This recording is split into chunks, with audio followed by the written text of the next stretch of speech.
Hi, my name's Dan, and this video is about the journey that I have had so far dealing with YouTube's copyright processes. Basically, it's about me fighting for my right to use other people's content in my videos under a part of copyright law called fair use. And what I'm going to do, because this is going to be a long video, and I don't want to do what some people do and basically string you along for ages until you get to the content that you want. I'm going to put in a contents page which will tell you what timestamps to go to for various things if you're just looking for part of this. But you might be interested in the whole thing, especially if you're a creator yourself and you're starting to do stuff that uses other people's work and you think that uh, you're covered under the fair use provision. And I just want to share my experiences with you, some thoughts that I've got. But before I do the contents page, I want to make sure everybody has seen and heard the disclaimers that I want to put on this video. So first of all, this is not legal advice. I am not attempting to give you anything that will steer particularly what you do. And in fact, I would say it's not any kind of advice. I want to focus particularly on my experiences and some speculation. So I'm going to describe my experiences. I'm going to describe the processes as I have seen them, which do change over time. Even during the year that I've been doing this, there's been some tweaks to the processes and some guessworks as to what's happening behind the curtain here. So on the other side at YouTube and at the copyright holders. I'm not a YouTube employee. I am not a copyright lawyer. I am just a YouTube creator with some experiences that I think might be worth sharing with you. So I will not comment on whether I think your case is fair use. I'm not qualified to do that. I will not help you tackle YouTube in this, and I will not make predictions of what will happen to you. And the biggest caveat at all, I am not responsible for what happens in your case. I'm just trying to share here and be helpful, but please don't take this as being any kind of guarantee of anything in your particular case.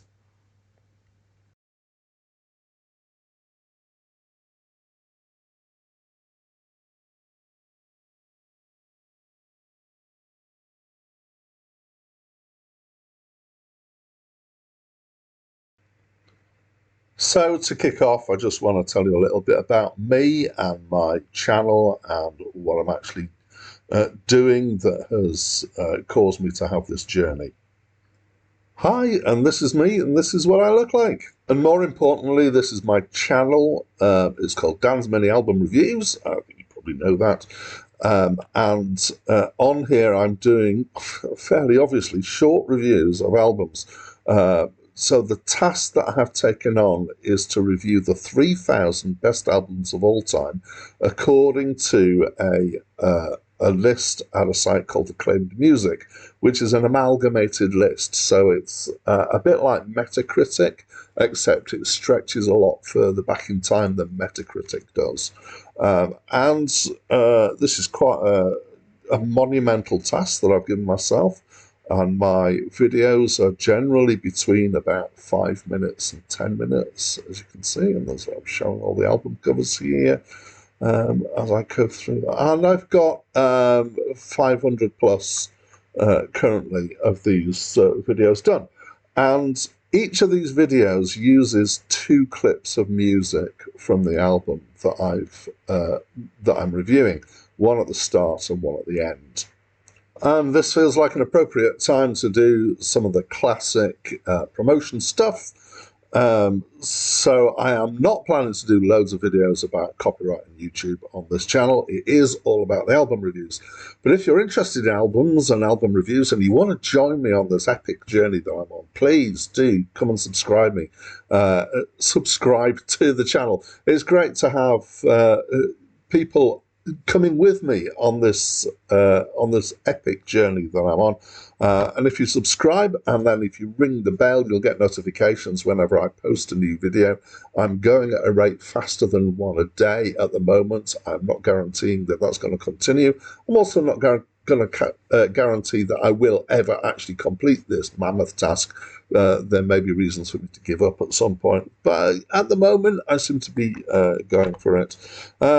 If you don't feel like subscribing, that's fair enough, but if you've got anything to say or you've appreciated this video at all, please do leave some comments. It helps boost the visibility of this video if it gets comments. And if you like what I've done, please give me a thumbs up, click the like button. So I want to kick off by giving you my credentials, which is basically why I have some validity in making this video. I once again want to state I'm not a copyright lawyer. I am not a YouTube employee. I'm just a creator. However, I've created over 500 short album review videos. Each of those, as I've said, has 2 clips of music, one at the start, at the end, which are taken from the album. So what I'm doing is I'm using someone else's copyright material in my videos. Okay, and initially you might think that that's not allowed under copyright law, and we're going to explore why I think I am within the law to do so a little bit later on in the video. As a result of this, I've had 750 copyright claims, so that's 2 clips per video is 1,000 clips, so that's about 3/4 of those clips have triggered what's called a copyright claim. All of those have been disputed. Actually, to be absolutely accurate, all but one at this point, because I've kept one so that I can show the process. 143 of those have been rejected by the copyright holders, so that's about 20% rejections that I've got. So I cannot appeal them all instantly. I'll explain why later, but I have done so far, I believe, 64 appeals, and I have 79 that I haven't appealed yet. I'm working through them over time. Out of those appeals, I have had 7 rejected, which has resulted in 7 takedowns, which is roughly 11%. I have then done 7 counter notifications. You're going to have to watch the rest of the video to kind of understand what all these things are, I'm afraid, sorry. But I've had 0 permanent takedowns out of this because I've taken every single situation that I've had as far as I can through the process. Also, I've done some reading. I don't want to claim that I'm an expert, but I do have some understanding, I believe, about some of the principles and the process at YouTube, and a little bit about the law that's going on here. So I want to talk a little bit about copyright law, but this is I'm going to do caveats like this all the way through because I need to. This is just based on my understanding and a bit of reading that I've done. I am not a copyright lawyer. However, copyright law exists to protect creators. I think most people know this. The law is there so that when somebody creates something, and in this case, we're talking about music, but it applies to many, many different types of creative work, that is protected automatically against people, other people making money off it or copying it for their own purposes.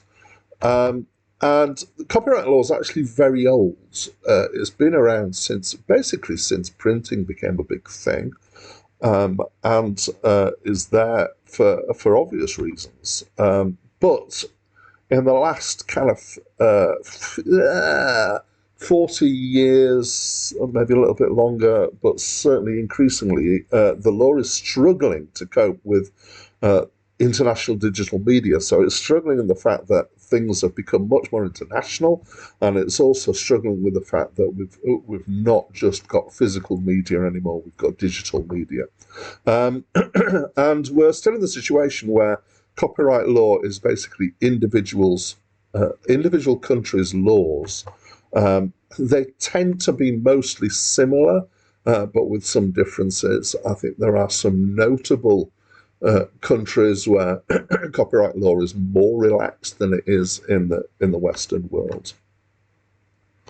And there's a question that I basically struggled with at the start of this process, which is, so if I'm dealing with copyright law, whose law actually applies? Which country's law do I need to be thinking about and using? And in particular, the first time that I went through the processes that I'm going to talk about, all the way through to the thing called counter notification, I was in a situation, well, I'm in the UK, the copyright holder is in South Africa, but YouTube are in the USA, and whose law actually applies in this situation?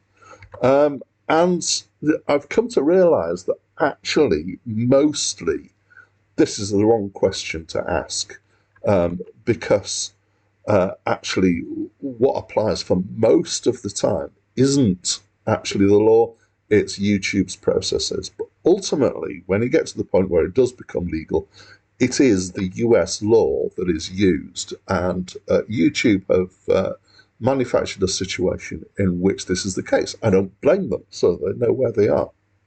And of course, it's appropriate for me to talk about the fair use part of copyright law. So you may well have heard this term, many people have, but there are quite a few misunderstandings floating around about the fair use provision in copyright law. It's called fair dealing in the UK. Fair use is the US law's term. There may be other terms in other countries' law. I have not by any extent examined all the copyright law that there is in the world. I have read the laws both in the UK and the US.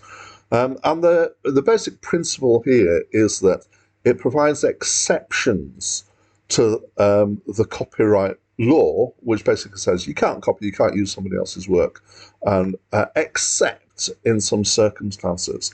So again, I want to emphasize that I'm not an expert here, I'm just giving you my understanding, and this is based on the UK and the US law and is not universal necessarily.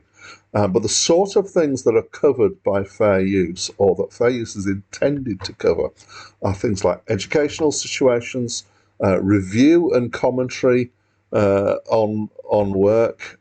Parodies are particularly brought out. So when somebody like Weird Al Yankovic does a version of Michael Jackson's "Beat It" called "Eat It," that, my understanding is that is covered under the fair use law, and mashups that add context. So there's all sorts of ways in which this can be done.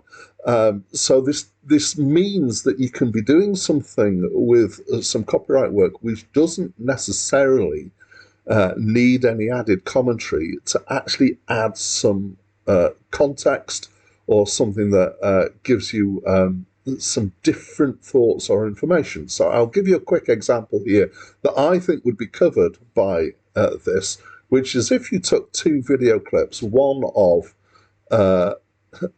combat and war in a video game, and one of clips of actual real life combat, and you clipped the two together, then kind of going backwards and forwards between the two, what you're likely to find is a kind of commentary that the video game version is somewhat glorified and doesn't show the realities of actually the horrible situation of military violence. And that gives you a contrast between the two things, and so is adding something to the material that's being used. There are things that are not covered, so I understand there are some misunderstandings about fair use. Now, YouTube in their processes go through some of these, in fact, most of these. So the first is I'm not making money from it. Uh, Technically, according to the copyright law, it makes no difference. Let's change that slightly. So this can be taken into consideration in fair use cases, whether you're making money out of it. However, the fact that if you are in a situation where you are making money out of it, and this is true for YouTube creators who've gone into the monetization process, they've got enough viewers and enough subscribers to be able to do so. That does not mean you are suddenly not eligible for fair use because of that. You've bought a copy. That just because you buy a copy of a film, say a DVD or an album, you bought the MP3s or something like that, that doesn't give you the right to copy it. So ownership and duplication are covered in different ways in the law. I've credited it. It certainly is in your favour in fair use if you do credit things, but just doing crediting does not mean that you are able to claim that what you're doing is fair use. I am being positive about it, so this probably means you're in the situation that you're doing a review. It makes no difference to the law whether you are being positive or negative about the material that you've got, or neutral. And this is very specifically stated in some of these laws to avoid copyright holders trying to squash reviews if they're negative reviews. Art should be free. I know that some people have this viewpoint. It's not one I subscribe to, but I do understand the motivations behind this. Just because you think you should be allowed to use material doesn't mean you are allowed to use the material. The law does not work on the basis of your beliefs.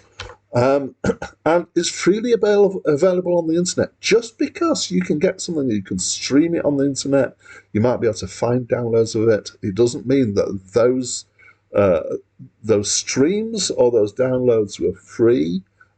They could be free, but it doesn't mean that they were legal.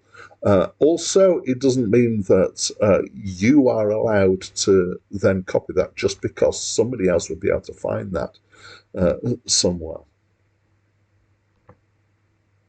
And lastly, I want to talk about the fact that fair use is actually abused quite a lot in streaming media, and particularly, I think, YouTube is a place where this happens. So I'll give you an example.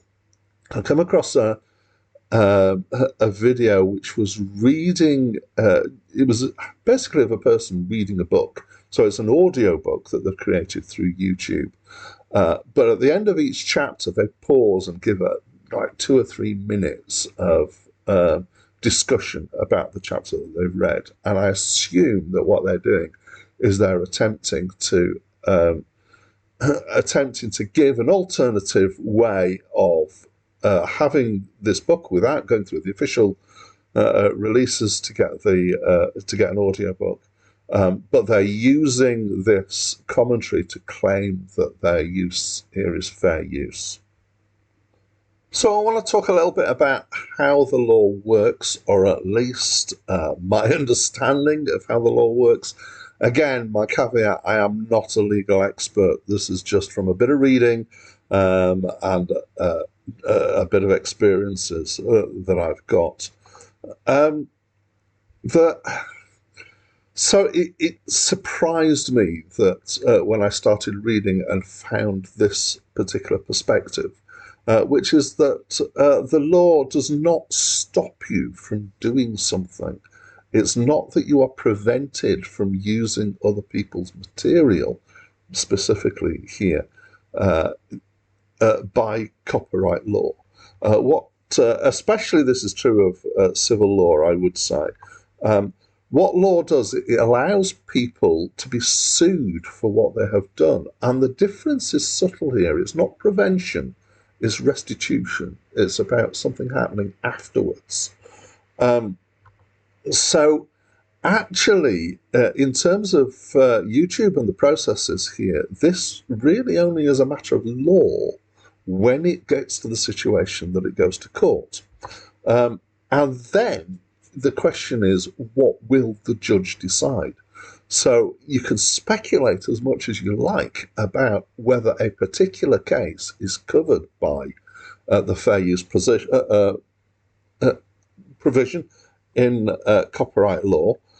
However, until they make that decision, you cannot say absolutely for sure one way or the other. You can look at what has generally been done in the past, and this is what lawyers do, legal experts. They look at precedents, but this is why there's a judge here, is because they're making a decision about how the law should be applied. So the law exists, but the point where it's applied is where it goes to court. And that's when you've gone quite a way through this process if you're in this situation. So until you get to that situation, this is all actually a matter of YouTube's processes.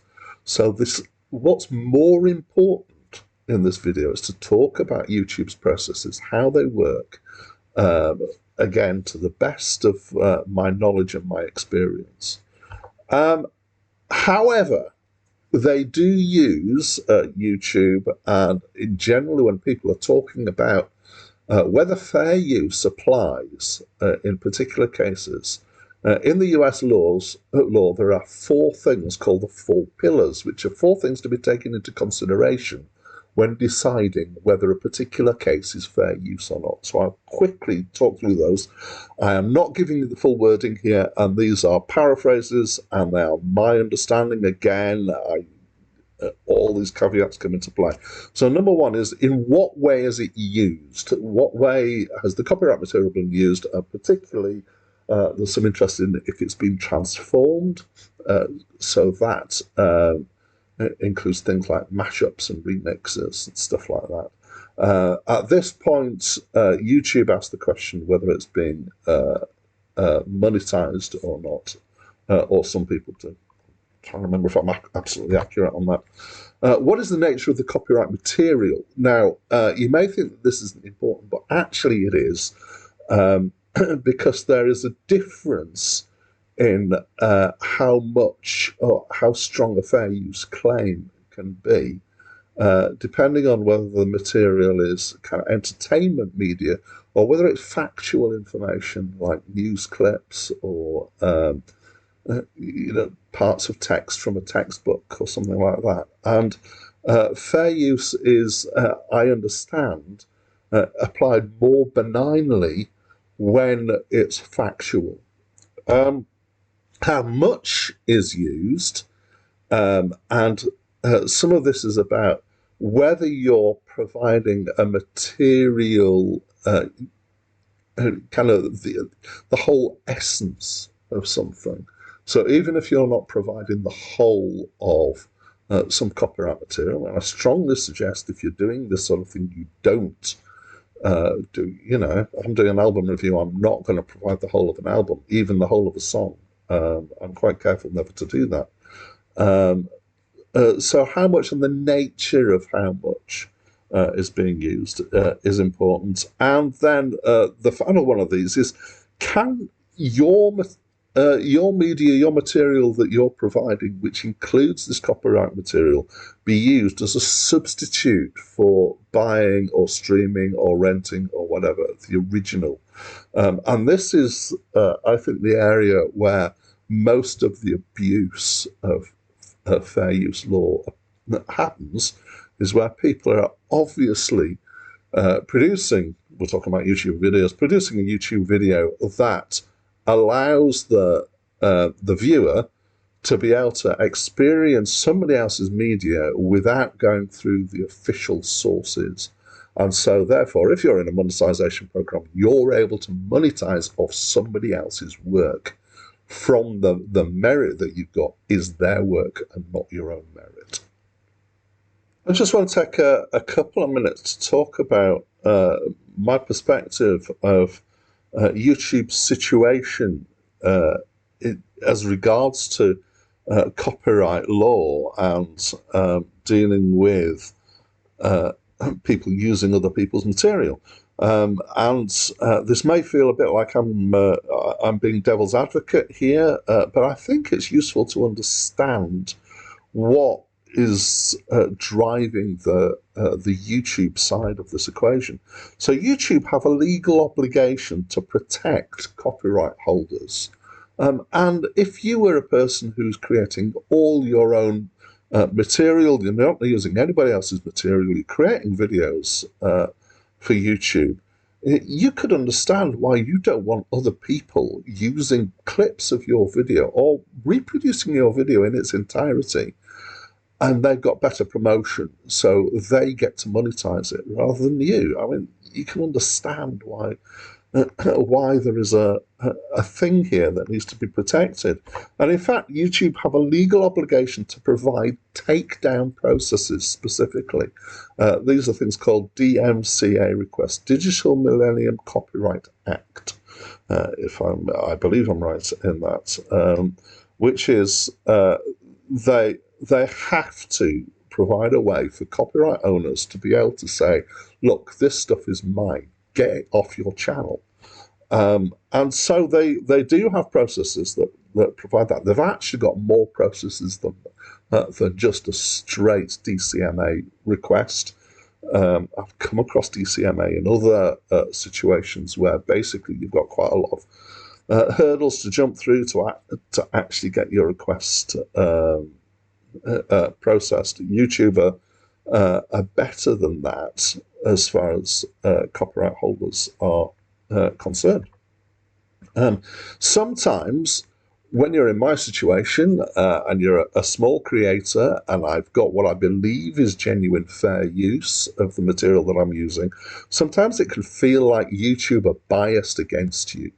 I do not believe that this is true. I believe that actually they've got processes in place. I think that maybe they haven't thought as much as they could do about protecting small creators with fair use. But I think actually they're not bad in that.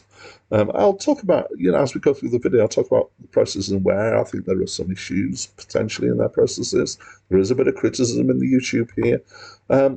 But I have to say, copyright holders are fighting a losing battle here.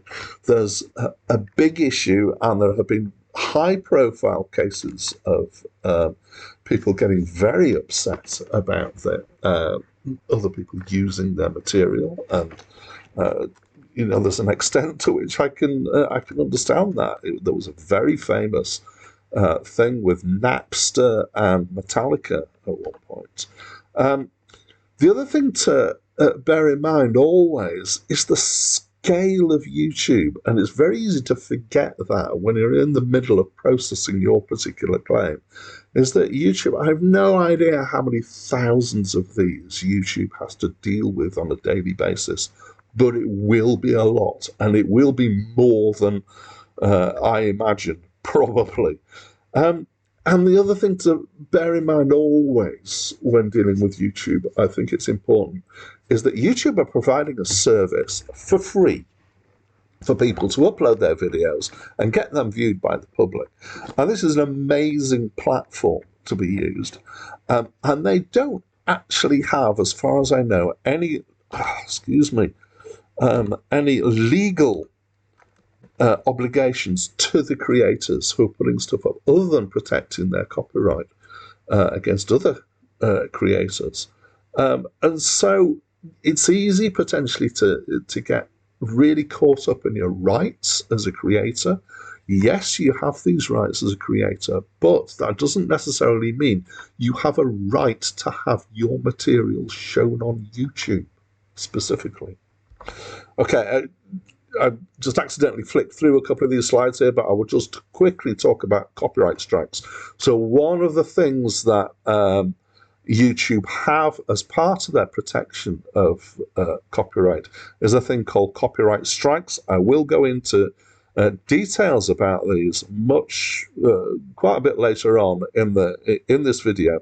But basically, if you receive a copyright strike, then this is a thing. It's a flag that sits against you on your channel.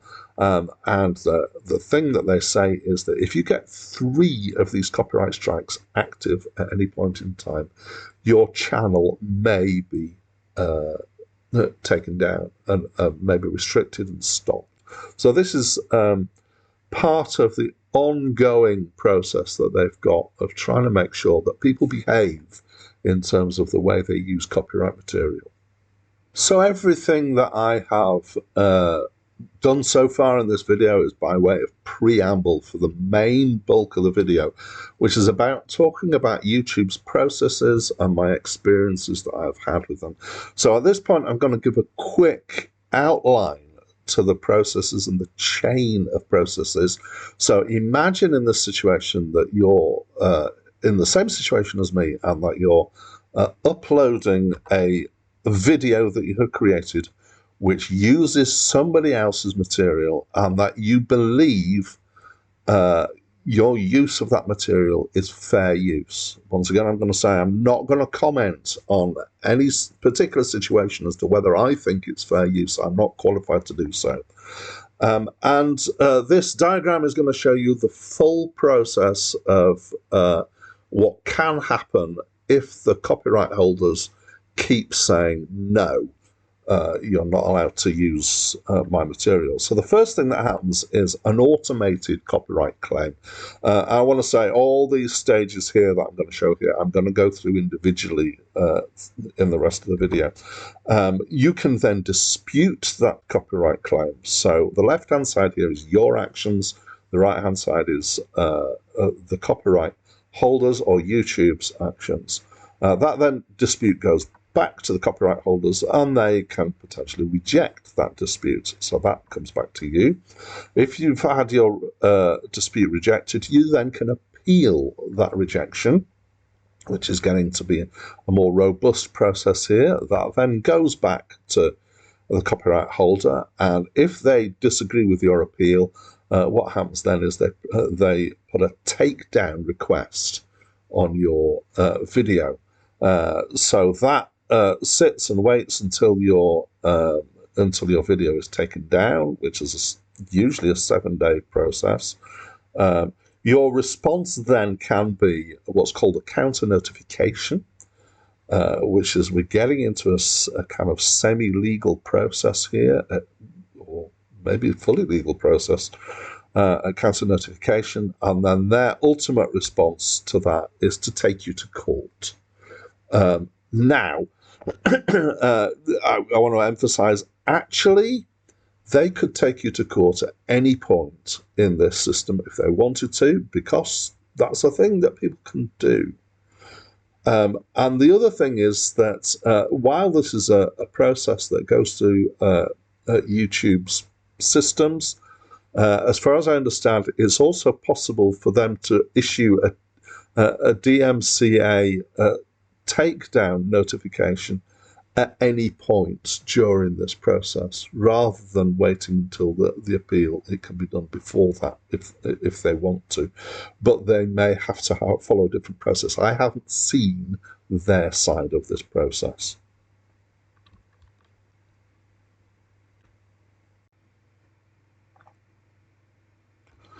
Okay, so the first part of this process, after you've uploaded a video, actually it happens during the upload of the video, is that you can have a copyright claim put against your video.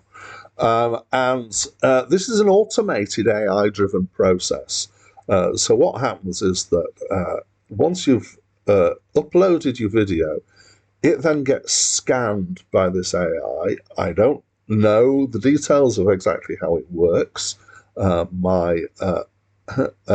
From my experiences, it seems that there are some specific instructions that it has if it detects particular materials. So different copyright holders have potentially given different responses to what happens if their material is detected. And it seems to be pretty good. And I just want to show you what that looks like on a channel when you've had a copyright claim. So here's my content inside YouTube Studio on my channel. And there's obviously a load of videos here. I've got a very big list of videos, I think. And against the video, it's on this restrictions column here, and it says copyright. And I mouse over that. And there's a pop-up that comes up, and it's there's a link here that says see details. So first of all, I know that there's a copyright claim on here because it's got the word copyright in the list. And if I click on see details, I can have a look at the details of this copyright claim. And on this case, it's the track Still Life by the Horrors. It tells me the contents found during, so at the beginning of the video, 00 says 025. I keep all my audio clips to below 30 seconds deliberately so that I can claim that when I'm talking about it. It's telling me what the impact is on the video. I'll talk about that in a minute. I've got the length. Incidentally, if you want to know who the copyright holder is, you can find that out this time by mousing over here. And here you can see it's Beggars Group Digital on behalf of XL Recordings. And actually, what I believe is happening here is XL Recordings are the legal copyright holder for this material. But Beggars Group Digital are an agency who are working on their behalf. And you'll find there are a lot of copyright holders, but there are fewer agencies. And it seems that most copyright holders sign up to an agency who will do the chasing of the copyright for them. They're handling the copyright holder's side of this process. At this point in time, actually, there are other things you can do rather than taking this further. You can leave it. You don't have to do anything. For me, there's no impact on this particular video. If you click on actions here, you've got these three things that I have never tried, so I can't tell you what the effect is, but I can imagine. You can trim out the segment, so I would imagine that just edits that bit of music out of the video. It probably will edit a bit of my talking as well, because I talk over the end of it. You can replace the song again. Probably changes because I've voiced over it things. Or you can mute the song, so you can make it silent during that period. Again, that's probably going to affect some of my talking if I do it. And then this is the point where you can hit disputes if you want to. We'll come to that in a couple of minutes. So the automated process is actually pretty good, I would say. So I've had, as I say, 750 of these. It can make mistakes, but it is not common. The most common mistake that they make is that it will, when it comes up telling you what the material is, the copyright material, that it's, for me, it's not the same version. So it might come up and say it's a remix version, or it's a mono version, or album version, or something like that, or not exactly the same version as I've got. And this is, fairly obviously, it's because that bit of music is the same in all the different versions, and it's just picked one to show. I have once had it say that the music that is detected as a different track on the same album. It's misidentified which track it was. And I presume that that's not a mistake with the AI. It's a presume actually with the information that's is database, the data in the database as to what that track is when it picks it up. I have come across people saying that they've created something that's entirely their own. They haven't used anybody else's material, and they've still triggered a copyright claim because something else has been claimed against it. So I do believe that can happen. Another thing to say is that this only happens at upload. So for most of the time, this isn't a significant thing. However, I have been in a situation where a couple of times I've done reviews of new release albums, and I've one particular case that I did a review of a Baby Metal album, and my review was up, I think, within 24 hours of it being released. And I'm pretty sure that my review was up before the music had actually been registered with their AI agent that looks through things, because I got no copyright hits on it for that. So of course I would not ever advocate doing things to undermine other people's revenue streams. I'm very keen on people following the law and not abusing this.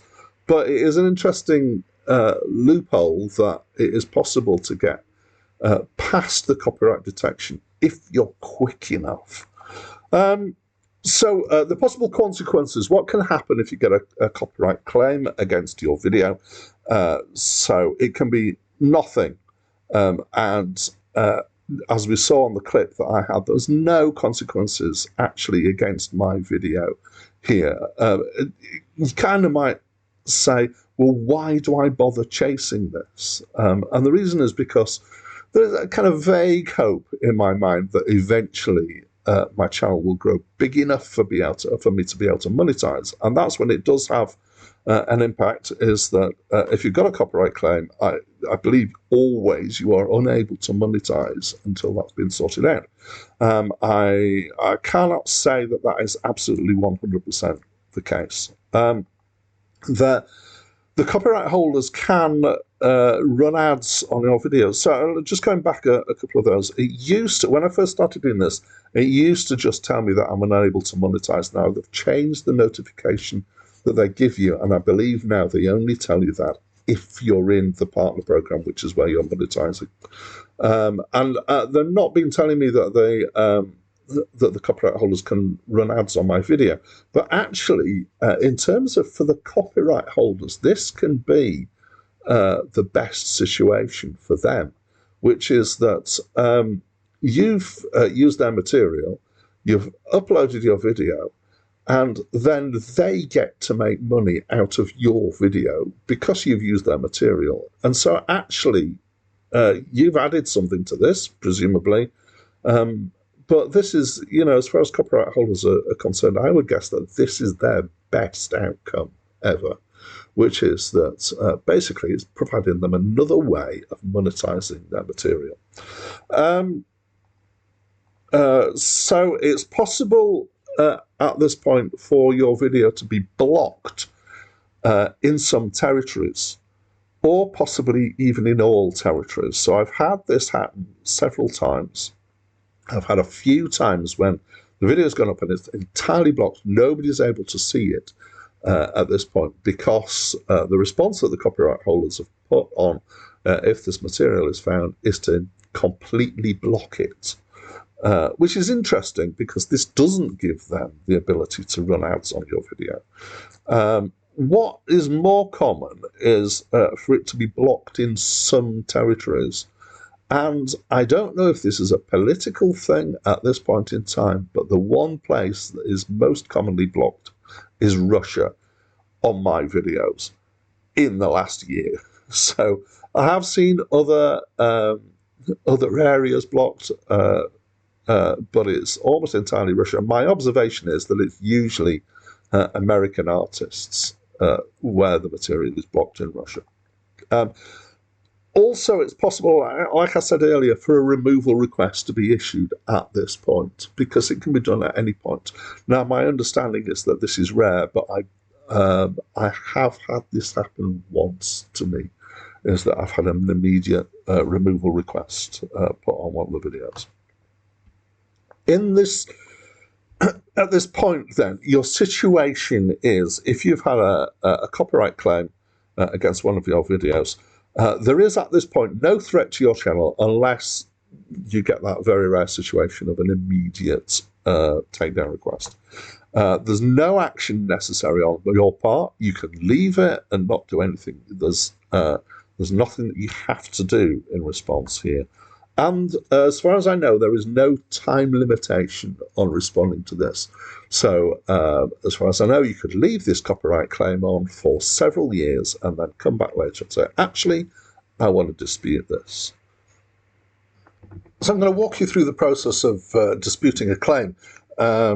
in my case, this is on the grounds that my use of the copyright material is covered under fair use, but there are other reasons that you might want to dispute a claim. So it may be that you haven't used anybody else's material, and so it has been there's some misidentification there.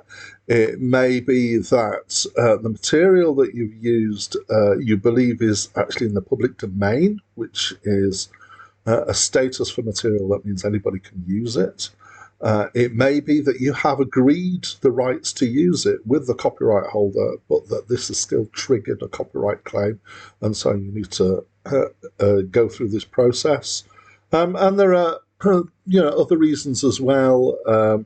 There's a gamut of different kinds of things that could be called fair use as well.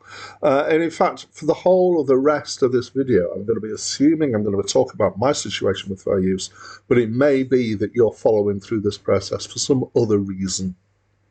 I tend to dispute copyright claims immediately as soon as a video is uploaded, basically so that I don't forget to do it. I occasionally do and find later that, here's one that I missed.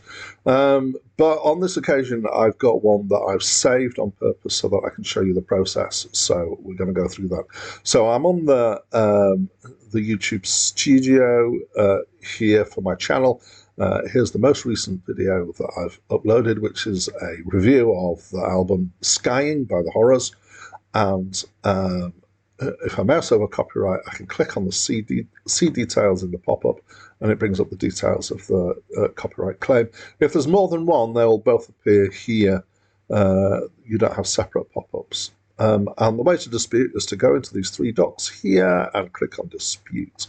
And then that starts to take you through a wizard, a series of dialogues that pop up. So the first thing that you see is something that's saying, if you think your reason to dispute is based on one of these two things, so that you own a copy of the song, or that you're not making music from the video, or that you gave credit, then they're not valid reasons. And if you mouse over, it gives you more details and you can click on to learn more. I believe that my dispute isn't based on any of those reasons. It's based on the fair use provision for reviews. So I'm going to click on that and continue. The next dialogue asks me what is the reason that I am disputing the copyright claim. The four options here are that it's my own content, the top one. Second one is that I have a license to use the content or some agreement with copyright holders. The bottom one is that it's in public domain, so it's no longer protected by copyright. Copyright expires after a period of time, measured in a large number of years. Or that my case, which is I believe that my video is covered by one of the copyright exceptions, which is fair use. Okay, so I'm going to select that one and continue. And then there's some chat about fair use and a link that you can click on. There's not a great deal of detail here, but there is this link in which you can find out more. And if you still then believe that your video is covered by fair use, you can click that box there and continue again. Now at this point, they're asking for more stuff from you, so the drop-down box is asking you what type of use you're making of the material. Obviously, various choices here. I'm always picking review because that's what my videos are. And then it's asking for a statement here. Now, you probably...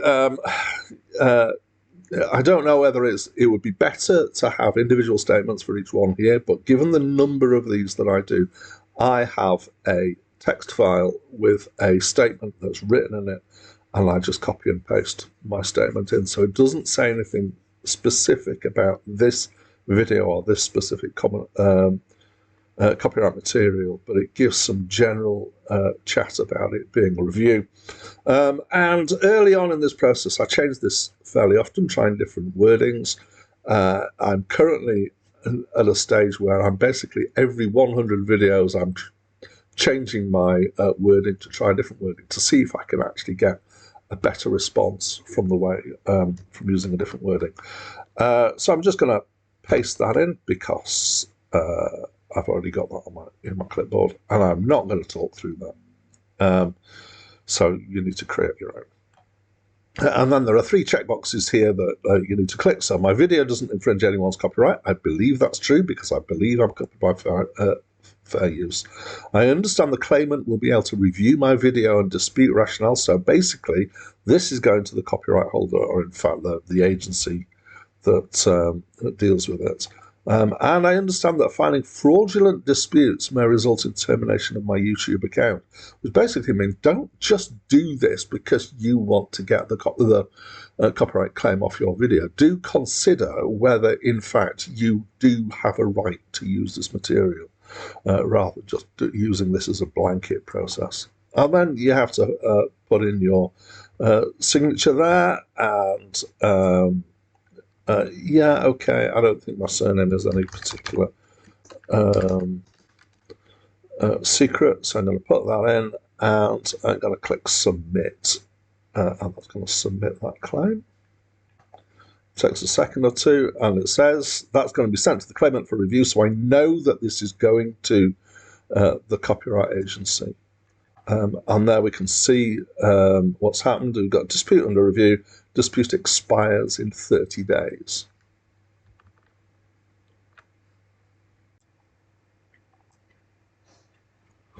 There is one situation where it might look slightly different, which is where you've got a blocked or a partially blocked video. So I have the opportunity to show you this from a review that I uploaded last night, which has been partially blocked, and that's this one, Radio Futura. And if we go into the copyright here, we can see it says here partially blocked, and if I mouse over that, it's telling me the territories that it's blocked in is Russia. As I said before, this seems to be the most common territory to be blocked at the moment. It's also telling me that my video is visible in the United States, United Kingdom, Ireland, Australia, and Brazil, which is where my largest audiences seem to be. I don't think that this pop-up is the same every time, and I think there's a variety in the way that they display this to you, but this is quite a useful way. Anyway, what I wanted to do is to show you how this looks a bit different when you're disputing. So I'm just going to go into this. You've still got the options here of trim out segment, etc. If I click into disputes, the first few screens are exactly the same. So I'm going to flick through, and it's when we get to this next screen, there's an extra screen in here for a video that's been blocked, and which is that you can dispute, or you can choose to directly go to the appeal process, which is the kind of the next step on, and it's giving you some warnings about that. That actually is the only thing that's different. I have never chosen to escalate to appeal. I would always rather go through the dispute process first. Obviously, this is entirely up to you what you want to do in this situation. So I'm not actually going to follow that one through. But the thing that I'm going to tell you that I have not seen documented anywhere, which is, in my experience, when a video is blocked or partially blocked and you dispute the copyright claim, it seems to be that blocking disappears in roughly 48 hours. Now, as I say, I haven't seen anything anywhere that tells me that that is what should happen. It just seems to be what does happen. I cannot absolutely guarantee that it will always happen, and I'm not absolutely sure that the 48 hours is exact either. But it's about 2 days, and they seem to disappear. It surprised me when I first saw it. Now I expect it.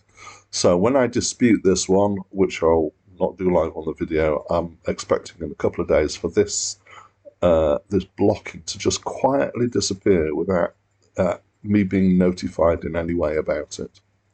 So actually, since I recorded that section, I've noticed something in this page where there's the choice between dispute and escalate to appeal, which is that it says down here that your video will be made visible in 48 hours. And I've never spotted that before. So it is documented, and it is 48 hours.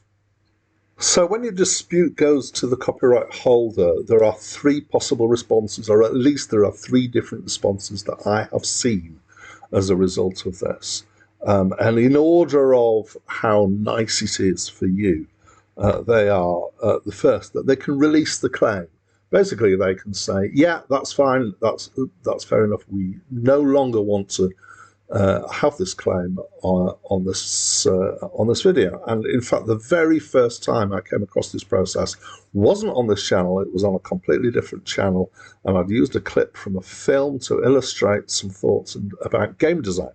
And this was very quickly released by the copyright holder, which I was very pleased about. However, I'm finding for this channel, for the reviews, that this doesn't happen very often. I would say it's less than 10% actually get to be released. Now, I'm not sure if over time this has changed particularly. And I'll talk about what I think is going on at the copyright holder's side in a couple of minutes. The one that I see most of is that they elapse after 30 days. So there's a 30-day window in which they can put in some response. And if they don't respond, basically this times out after 30 days, and then it automatically releases the copyright claim on your video.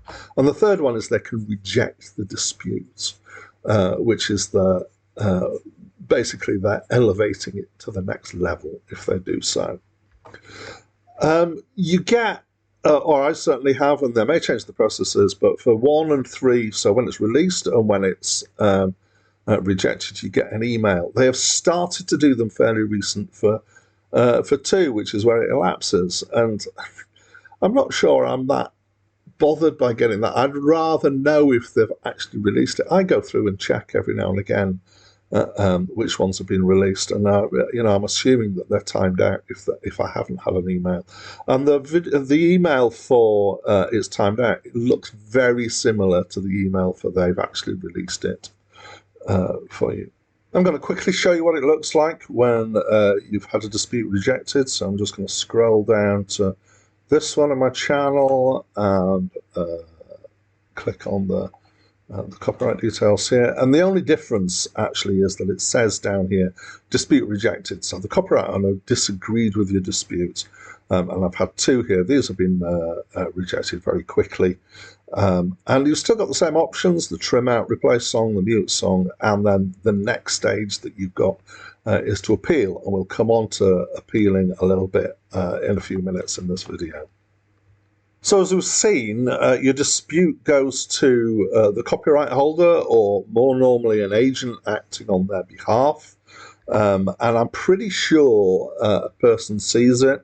Most of what I'm going to talk about in this little section is speculation, but it is speculation based on about 750 experiences here. So I think some of it's still definitely guesswork, I would say.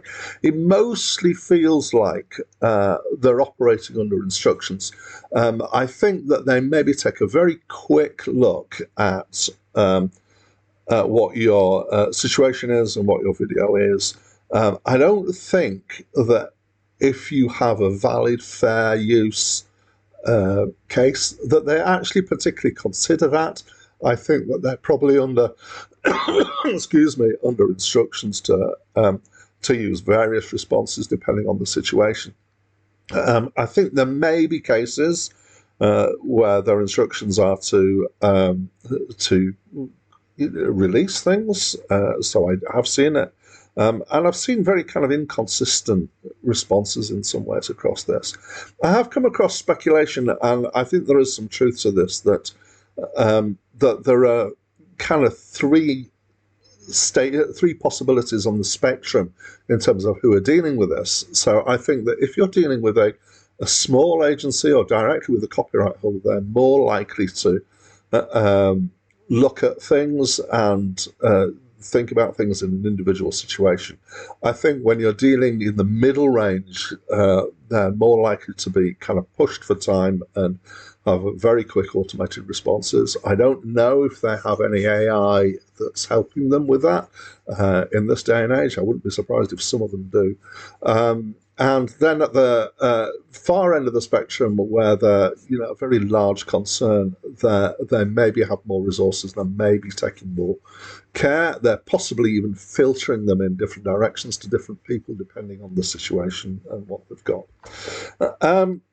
I would say in general at this point, it's really easy actually all the way through this process to get the feeling that things are personal in the way that they're being dealt with. And I don't believe mostly that actually they are. There have been times when I've felt differently about that.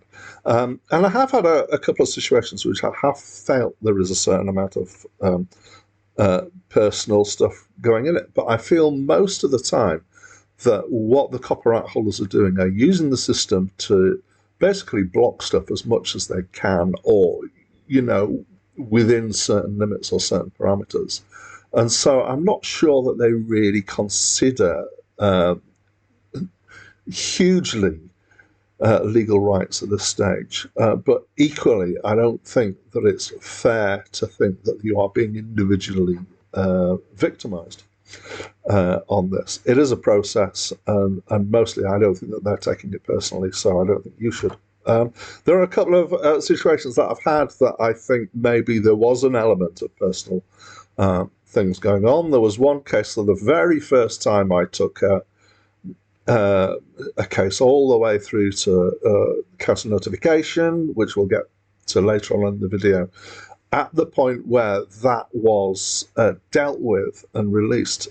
This was covered, being done by an agency called Merlin. And I then found just very quickly afterwards, I had a couple of other videos that were covered by Merlin, which were then released, which looked very obviously like it was in response. The other one is a company called UMG, and this has just happened in the last few days to me. Is that I had so UMG are huge.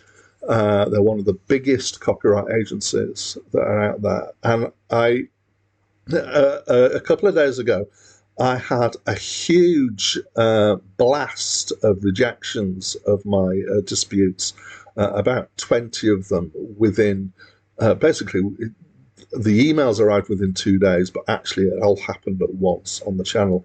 And this was either because they were having a big purge at one point, and it may be coincidental that I had just got through a much higher process with UMG, in which we had gone through counter notification, if I remember rightly, and basically that had expired and I'd won, and then I suddenly found that it felt like I was being targeted at that point. And time will tell. My relationship with UMGs, I'm going to see what's going to happen in the future here. But even so, they don't know who I am. So it's even if it is somewhat personal, it's not a response to me personally. It's a response to a situation rather than me.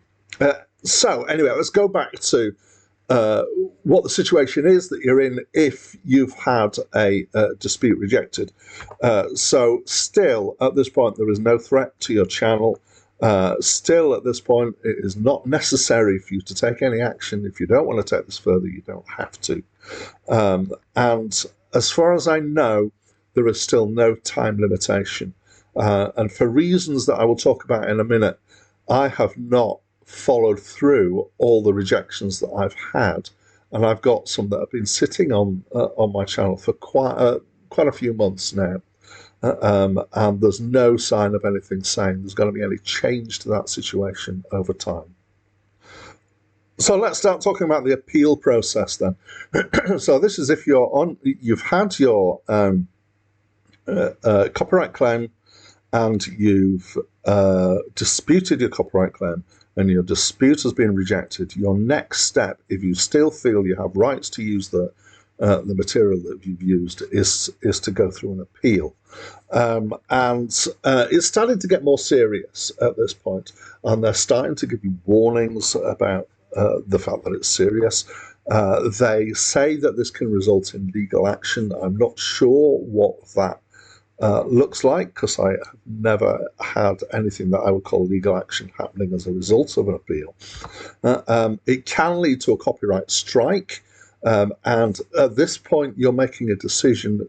It is possible to go back on this at some point later, probably, but not always.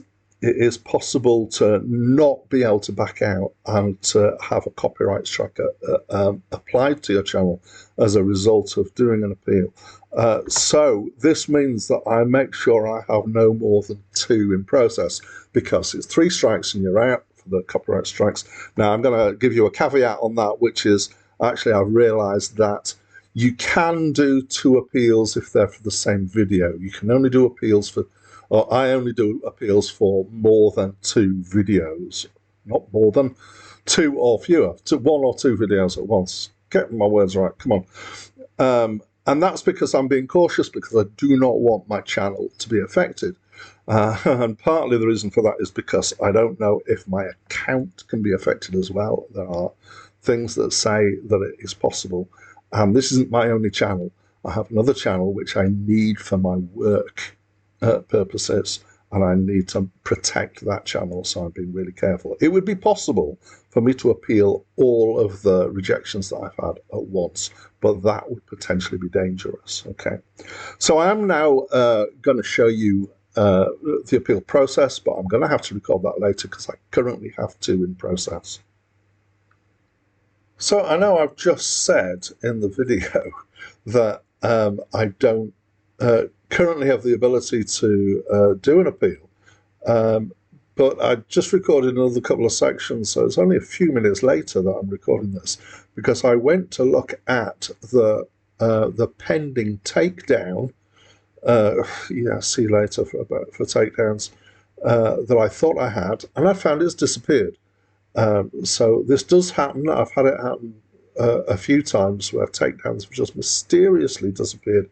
I have no idea what's going on behind the scenes there. I think it's possible that this happens when the copyright holder decides not to continue with the takedown and then repeals it. I'm somewhat nervous about this because I have no idea if this can suddenly reappear, and I want to be careful about not having 3 strikes on my channel. But I'm now going to go ahead and do an appeal. So my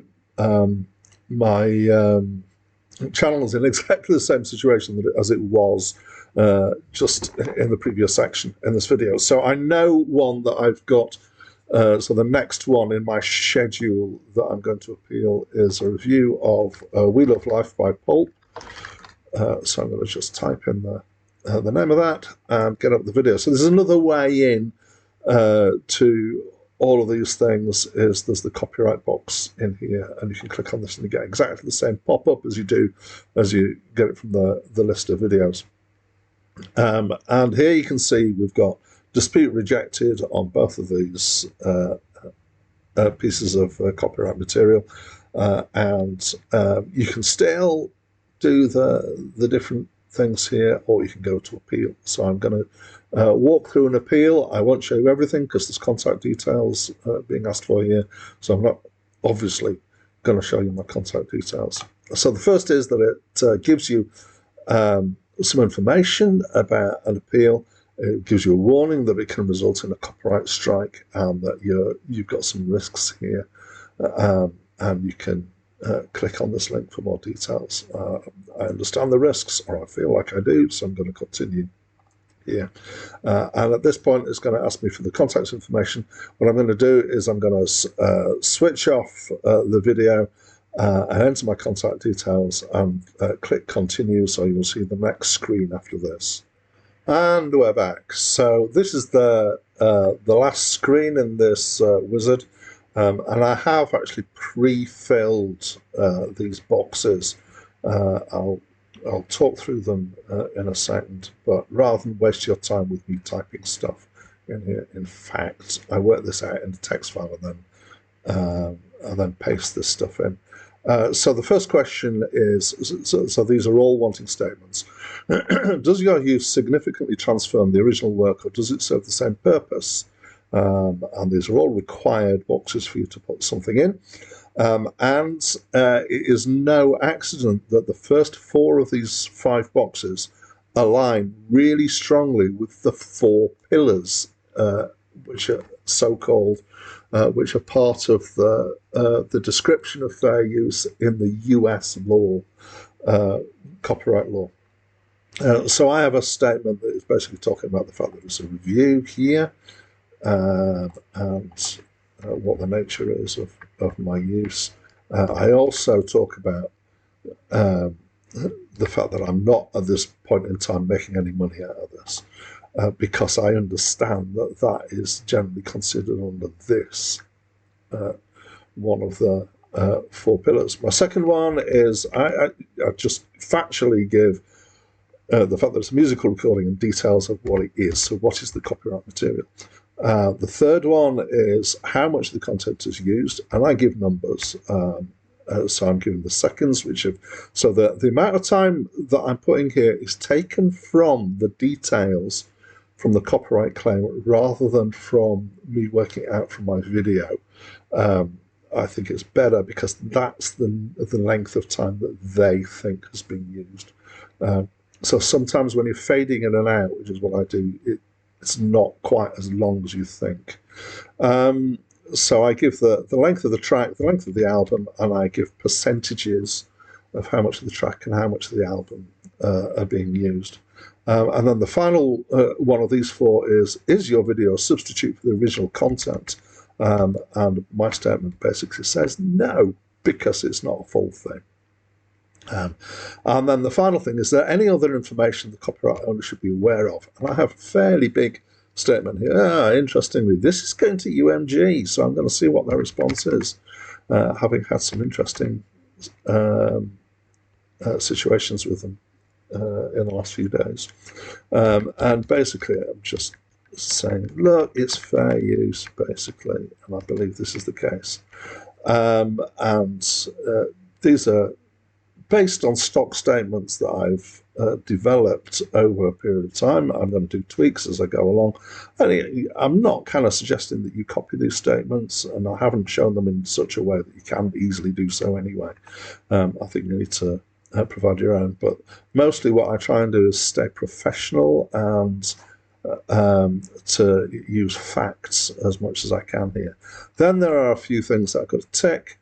So I'm aware there may be adverse legal consequences if I make a false allegation through this process. Once again, it's saying you need to not do this just as a matter of course or without proper consideration that actually what you're doing is you have a right to use this material. I understand that the personal contact information I provide will be shared with the claimant, so the claimant can actually contact me. I understand that if the claimant responds to my appeal by requesting removal of my video and YouTube determines that the request meets legal requirements, so that indicates that YouTube have some gating on that process. My video will be removed and a copyright strike will be given to my account. And then if I give 3 copyright strikes, my account may be terminated. So this mentions my account, not my channel. So that's a threat to all the channels on my account, potentially. And then I'm going to put my signature in, which I'm going to do, and submit, and then we'll see what it looks like when it's been sent. I will get an email saying that that's happened, and here it now says appeal under review. And in my actions, I no longer can use the trim out statement, replace song, or mute song. I can only cancel the appeal. Now, I've never done that, so I don't know what happens if you do. I once clicked on it, and it basically said, if you do this, you cannot then go back to appealing again for this video, so I don't do that. So, of course, your appeal goes to the copyright holder for them to consider. And I think at this stage they're more likely to consider the details of your actual claim. And sometimes I would say it still feels like they're basically trying to perpetuate this as long as they can through the system, rather than thinking properly about whether you have the right to use the video. I think that there's a game that they're playing.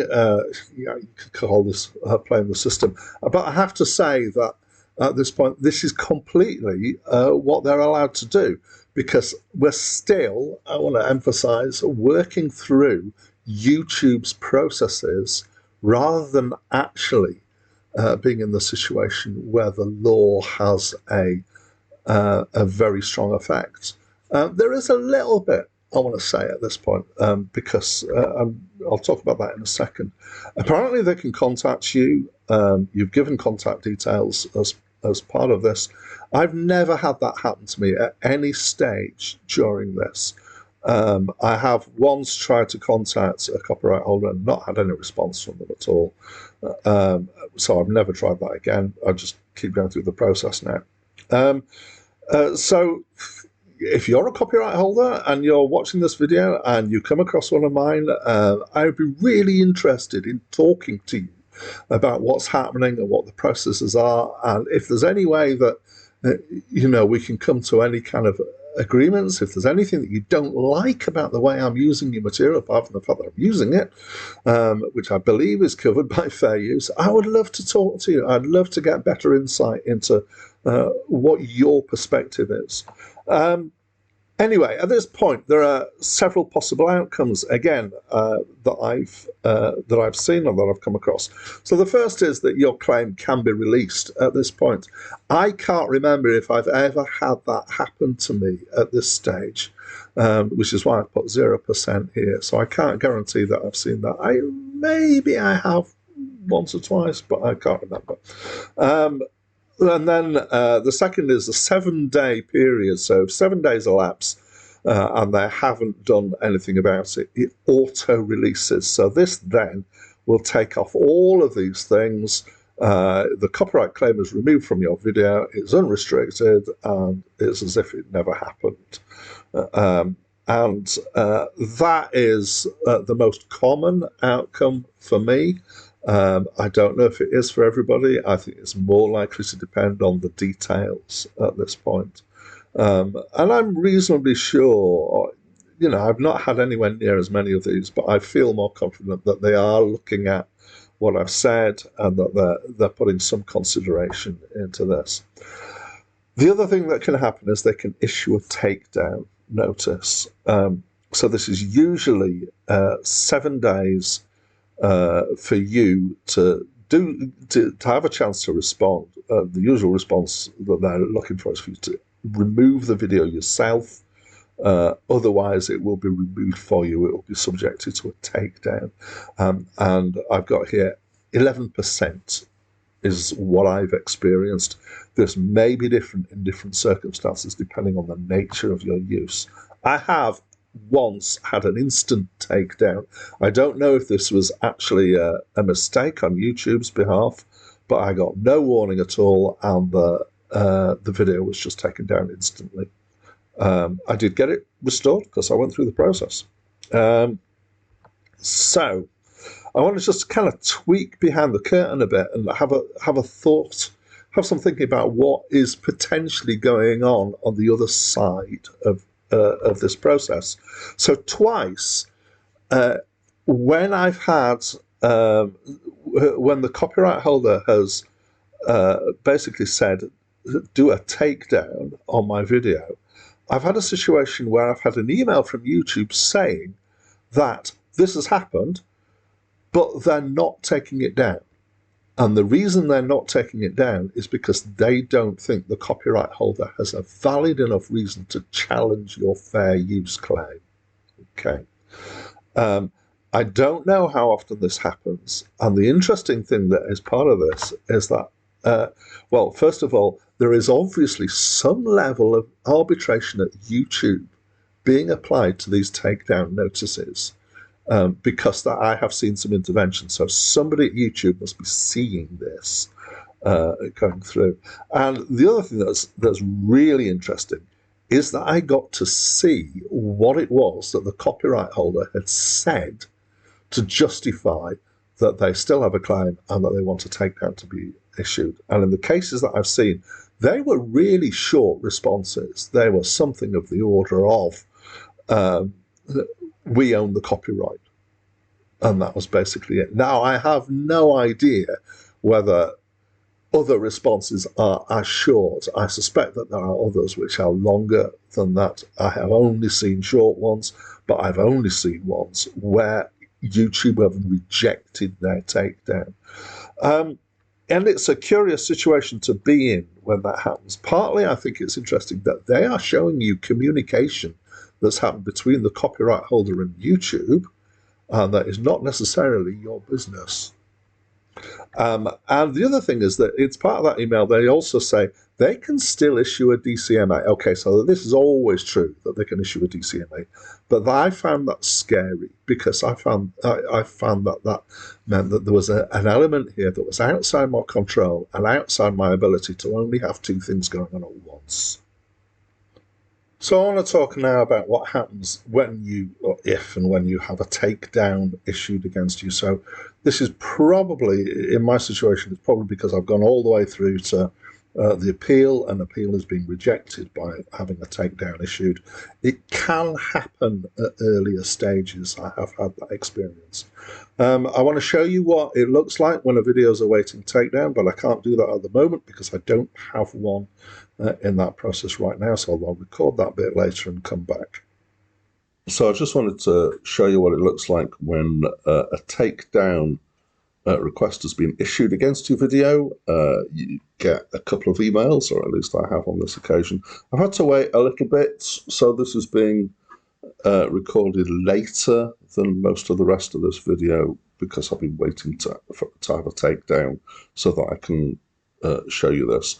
So I've got this video here, which is a review of Peter Tosh Equal Rights. Let's just zoom in. And this is pending removal because it's had the takedown request put against it. We'll show you more details in a second. This is how it looks in your list of videos, and then if you highlight on copyright, it says it's pending takedown. If you view the video details here, you can also see it. So you can see over the right-hand side here, it says pending removal. It looks like a drop-down box, but there's nothing you can actually do that. And then you've got the copyright thing here saying you've got a copyright restriction. Click on see details so you can see more information. So this is telling you, let's zoom back in here. Strike pending, it's scheduled for removal August the 28th. So we're at, I can't remember what, August the 21st, I think now. Or 20th, 21st, and it's telling me that it's that strike's pending, and also it tells me here video scheduled for removal in 6 days. It's telling me who the copyright holders are there as well. So I'm going to let that expire so that I get a takedown, so I can show you what happens in the rest of the process. This is going to result in a copyright strike, and I'll talk about that in a few minutes. So at this point, I want to point out that there are other options rather than waiting for the takedown to happen. If you want to take any of the options, you can. Let's just have a quick look at what options are given on the interface here. So I'm going to zoom in down on these three little dots. Actions. So firstly, you can cancel the appeal. So this has happened as a result of you appealing against a decision that they've made that when you've disputed a copyright claim. So if you cancel the appeal, that takes the appeal away. But once you cancel appeal, I believe you are then not able to re-appeal. So you can't just keep cancelling the appeal and then re-appealing. That ability is taken from you. You can learn more, which just takes you to information, or you can delete the video, which obviously is an option. And then that, if you take the video down, that means that it can't be taken down and you don't get the copyright strike. So both of those will not result in a copyright strike for you. In the emails that I've had, it also says, in one of the emails, it says that another option is to contact the copyright holders. I have only ever once done that, and I think it was at an earlier stage than this. It's about a year ago, so I can't quite remember. I am not convinced that they are likely to respond, but I think it might depend on your situation.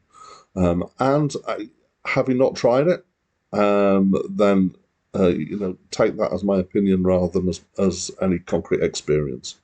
But as I said before, I am going to be waiting for this to be removed so that I can show you the rest of the process of what happens when you get into that next stage.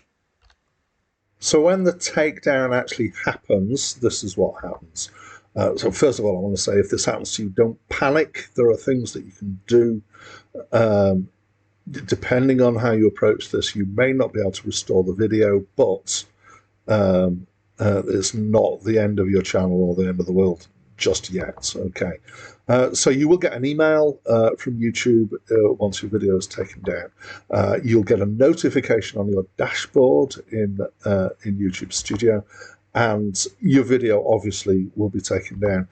Your link is still there. You can still access all the details and stuff through YouTube Studio, and you've still got the link for the video. If you give that link to somebody, then it will tell them that the video is not there. And in fact, it's possible one of the ways that you might approach it the next stage, you need to be able to have that link which identifies your video uniquely. So I wanted to show you what it looks like when you've had a video taken down. So here we are in my channel, and the one that I previously showed that had a takedown request against it, which is Peter Tosh Equal Rights Review.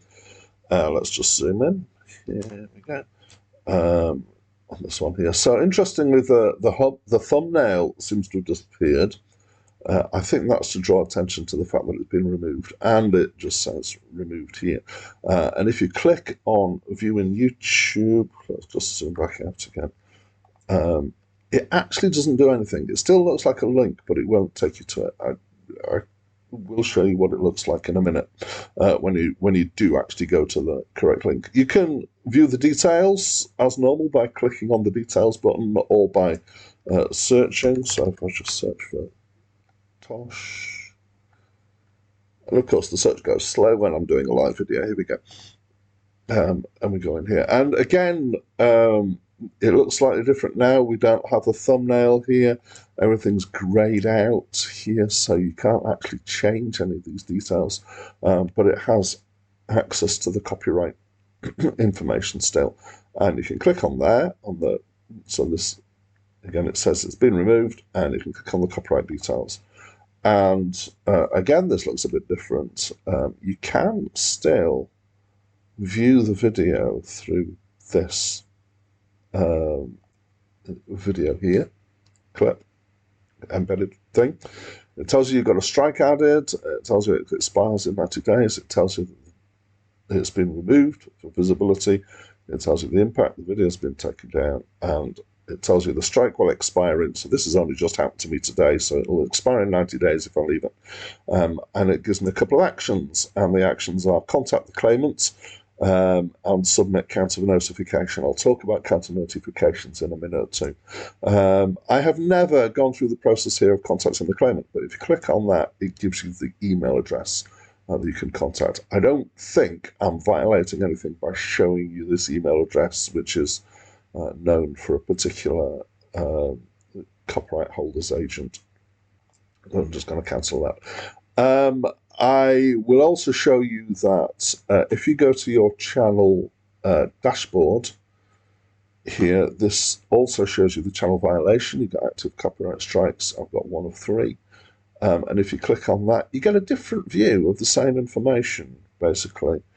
Which is, I'm curious as to why they feel the need to do this differently. And again, you have the actions that you can access there.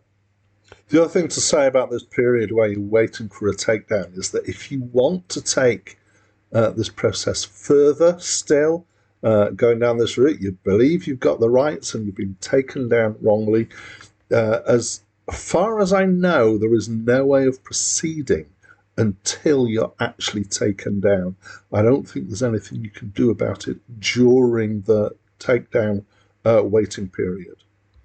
So let's talk about the copyright strike and the impact that that has and potentially has.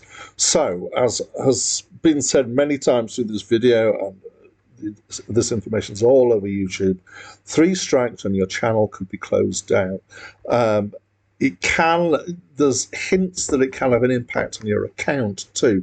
So the distinction is most people have just got an account and they've got the one channel which is associated with that account. But not everybody has. And I have, for example, 2 channels on one account. And I know that the channel can be closed down, but I don't know what the impact potentially is to my account. The other thing is that I think that if you get in that situation when you get 3 strikes, I've never been there, but I've seen information that seems to say that you have 7 days in which to do something which might stop your channel from being closed down, but I don't quite know what the details are there. So basically, I don't know what happens really when you get to 3 strikes. I just know that there are dire warnings about that happening, and I am desperately trying to avoid that ever happening to me. Putting that aside, when you've got the copyright strike, there are 2 ways that you can deal with that. The first is to wait. So your copyright strike elapses after 90 days. As far as I know, and I don't see why it would be otherwise, your video stays removed, but this just means the strike goes away. Now, I've never actually gone through 90 days to see. I've sometimes wondered if I'm going to get to that stage because of the issues that I've had with counter notification. However, the other way to deal with it is to have a successful counter notification, which will mean that your video is restored. And we're going to come on to that, obviously, in a few minutes.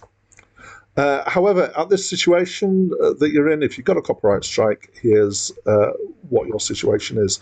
You now have some threat to your channel, not based on the one strike, but if you get more strikes, there are issues here. You still don't have to do anything. You can just wait for your strike to disappear after 90 days if you want to do that. There's no compulsion at any point through this process or any of these processes for you to have to do anything, as far as I know. What I don't know is if once the 90 days has expired, if you are still able at that point to do a counter notification, if you want to restore your video. I suspect you may not be able to, but I don't have that information. I guess another question is, what happens if your video is taken down or you voluntarily remove your video and then re-upload the same video to basically restart the process, or see if you can restart the process. Now, I've never tried doing this, so I can't give you a definitive answer for what happens in this situation. I think at this point you're trying to get around their processes by doing this. I understand that this is guarded against, just from stuff that I've read. So I believe you may not be able to upload the same video again. I believe you would be able to upload an edited version without the copyright material, or possibly replacing it with other copyright material. I think, but I don't know for sure, that you may need a different file name and title. But what I do understand is that there is some protection against this, and you can't just go, oh, right, I'll just try doing this again from scratch. So the next stage in your response potentially to this to and fro on a copyright claim is counter notification, and this is a longer and more complicated word, and the reason for this is because this has not been named by YouTube, and we're starting to step out of processes that are just defined by YouTube here. This is, as far as I understand it, a legal process now that you're going through. And so it's getting quite serious. It is, as far as I understand, a process that is thought of as being a legal process, and so therefore it is a bit scary, and not in the least because it can result in you being taken to court. So basically, in a nutshell, what counter notification does is it says, so if you're so sure that I am not allowed to use your copyright material, then take me to court. And it's basically come and have a go if you think you're hard enough. And it backs the copyright holder into a corner at this point because they can no longer effectively play the YouTube system and just click the right boxes and say no. Basically, if they're going to say no at this point, they actually have to back it up with taking you to court. Okay. So there are two ways to play with the counter notification, which are you can do it through the form that is provided. So the dispute and the appeal were both done through YouTube's dialogue wizards, and there is one for the counter notification. And I will show you that process just as soon as I have one that I can actually go through and walk through with you. And the other way to do it is to do it directly by email. And I won't show you me writing an email for this, but I will show you YouTube's requirements for the email for a counter notification. So after quite a bit of chat, I'm now going to show you how to go through the YouTube form process of submitting a counter notification. I won't show you everything because there are personal details that need to be entered here. So I'm on the details screen for the video that's been taken down, which is a review of Peter Tosh Equal Rights. And I go to the copyright and click on See Details. And I think, so this is a familiar screen, or it should be by now for you.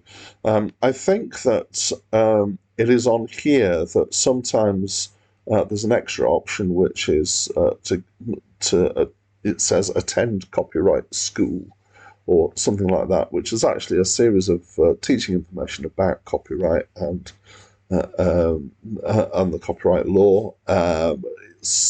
I'm pretty sure you're required to do that before you can submit your first ever counter notification, if I remember rightly. When I was going through here earlier today, I think it appeared on this screen, but I'm not entirely sure. But now it doesn't seem to be that.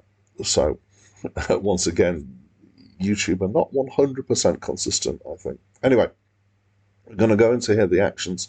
We're going to click on Submit Counter Notification. Here we go. So we've got, first of all, some information.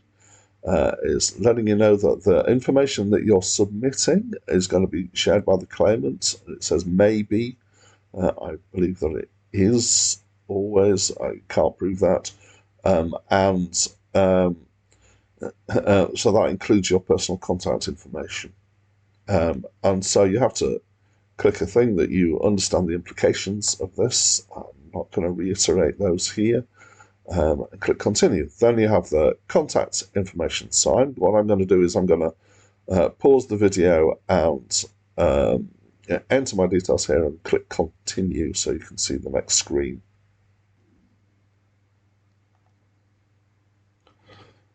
I'm back. So this is the next screen after I've entered the contact information.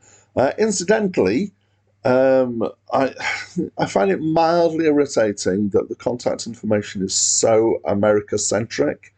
It's asking for a zip code, which is, I don't have a zip code. I have a postal code, and it does accept it. It insists that you have to have a city. So there are various things that wouldn't necessarily fit perfectly for people in other countries, but I've found you fill it in to the best of your abilities.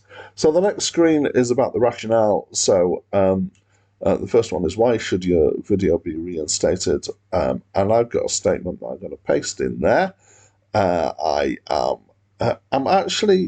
reluctant to show you my statement, not because I feel I want to protect any wording or anything that I use there. But actually, because I don't want you to think that my statement would work for your situation, because different situations are different. I don't know why you're watching this, or if it's just out of curiosity, or if you encounter these issues, it's likely to be somewhat different to mine. So I don't want to give you a wording that might not apply. But what I will tell you is that the wording that I'm going to put in, interestingly enough, I have created using ChatGPT, because of problems that I had with this process that I've talked about elsewhere in this video. So I'll paste that in a minute. I'm just going to look at these three statements that we have to click. So under penalty of perjury, I have a good faith belief that the material was removed or disabled as a result of mistake or misidentification. Basically, you're saying, I am not just messing about here. I consent to the jurisdiction of the Federal District Court, which basically means you are consenting to be dealt with by American courts for this. And that you might have, if you're doing fraudulent counter notifications, you might result in termination of your YouTube account and then a signature. So I will put in my statements and my signature and press submit, just so you can, and then I'll show you what it looks like once it's been submitted. So here we are, I've pressed submit, and we've got this little box has popped up with some information telling me that it's been submitted to YouTube for review, and elsewhere in this video I'll describe what happens then. Just click on close on that, and so this has changed, and it's now telling me my counter notification is awaiting review by YouTube. So that's the counter notification process through the form. The other way of submitting a counter notification is to do it by email. Actually, you can do it by fax or post as well if you want to. There is a YouTube page that gives you the requirements, the stuff that you need to include when you do that. I can never remember the exact URL for that, so I've just typed in YouTube counter notification required content into Google, and it's brought this link up. We'll go to that, and I will show this. It's highlighted this bit in purple here because I've come to it from searching for that. So on this page, on the left-hand side, is all the information that you need. I'm actually going to talk you through it. On the right, there's a whole lot of links. Actually, there's a whole lot of stuff about the other stages of this process that I've been talking through in this video, and some other stuff as well. So this is quite a useful resource at YouTube. And in fact, I'm going to zoom in on this left-hand side so that we can see it a bit clearer. So as it says, you can do a counter notification by email or fax or post, but it must include all of the information listed below. And if anything's missing, as it's saying, they're not going to be able to process it. And partly, in fact, wholly, I believe that this is because this is a legal process, and so there are requirements for what you actually put in there for it to be actually a valid counter notification. Why would you want to do it by email? Well, some people don't like the forms, but the other thing is that sometimes you can get a copyright claim against you that's not about content that's actually in your video. It's about something in the comments, or about your channel banner, for example, or a description of a playlist, or various things on your channel that you've provided, which, again, you could have used somebody else's copyright material and they could be claiming against you for it. So the first and most important thing, well, actually everything here is important, is the address to use. So the email address is copyright@youtube.com. Now, if you go through the process of sending a counter notification through the form, then you will get an email from them. But you shouldn't, if you're trying to contact them about it, you shouldn't reply to that email, because from my experience, you won't get any response from any other address other than this one. If you send in a counter notification to this address and you get a reply from them, and then you reply to that email, again, it will go to an address that I don't believe that they will reply to. So if you're trying to have an ongoing communication with them, which I have had, then you need to know that every time you need to forward it to this address, copyright@youtube.com. And this is a key address for this process. So there's some details here about it's got to be the person who uploaded it or a representative working on their behalf. And here's the list of the things that you need to include. So you need your contact information, which needs to be your name, an email address, your physical address, and a telephone number. And then formatted link to the content. So for me, this is really straightforward because it's this type of link, www.youtube.com/watch?v=, and you just need to find that on your on the details of your video on your channel. And then if it's not about video content, you need to go chasing what the valid URL formats are for that. There's a couple of legal statements here, and it's required that you agree to these, and these are interesting. Now, if you've watched the process through on how to do it through the form, I'll have talked about it there as well. But I think that these are quite important to highlight in case somebody has just jumped into how to do it by email. So the first one of these, I'll read it out. I consent to the jurisdiction of the Federal District Court for the district in which my address is located, or if my address is outside the United States, the judicial district in which YouTube is located, and will accept service of process from the claimant. Basically, this is how YouTube force the situation to be dealt with under US law. Is they say, if you're doing a counter notification, you have to give a statement saying that you agree to be processed through US courts. And this is basically what this statement says. And it's effectively, if you are resident in the United States, then it's going to be your local judicial district. And if you live outside the United States, which is the case for me, it's going to be where YouTube is located, which is, I can't remember off the top of my head. I believe California somewhere.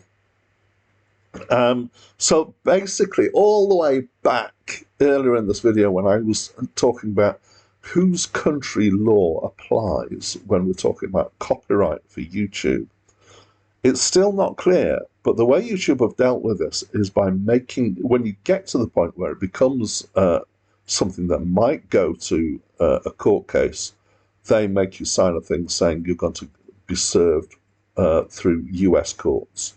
And whether that's actually what should apply or not, I don't know, but it's the way that they've determined what does apply. And I think this is a reasonable thing for them to do. Otherwise, you're going to be dealing with courts from all around the world, and this could get very, very messy indeed. I mean, it's messy enough already.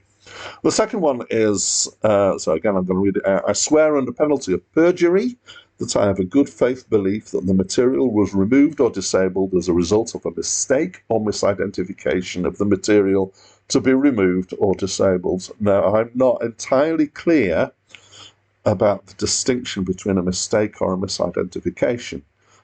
I believe that fair use, which is what I've been talking about all along, is not a mistake, it's a misidentification, and I'm not entirely sure why.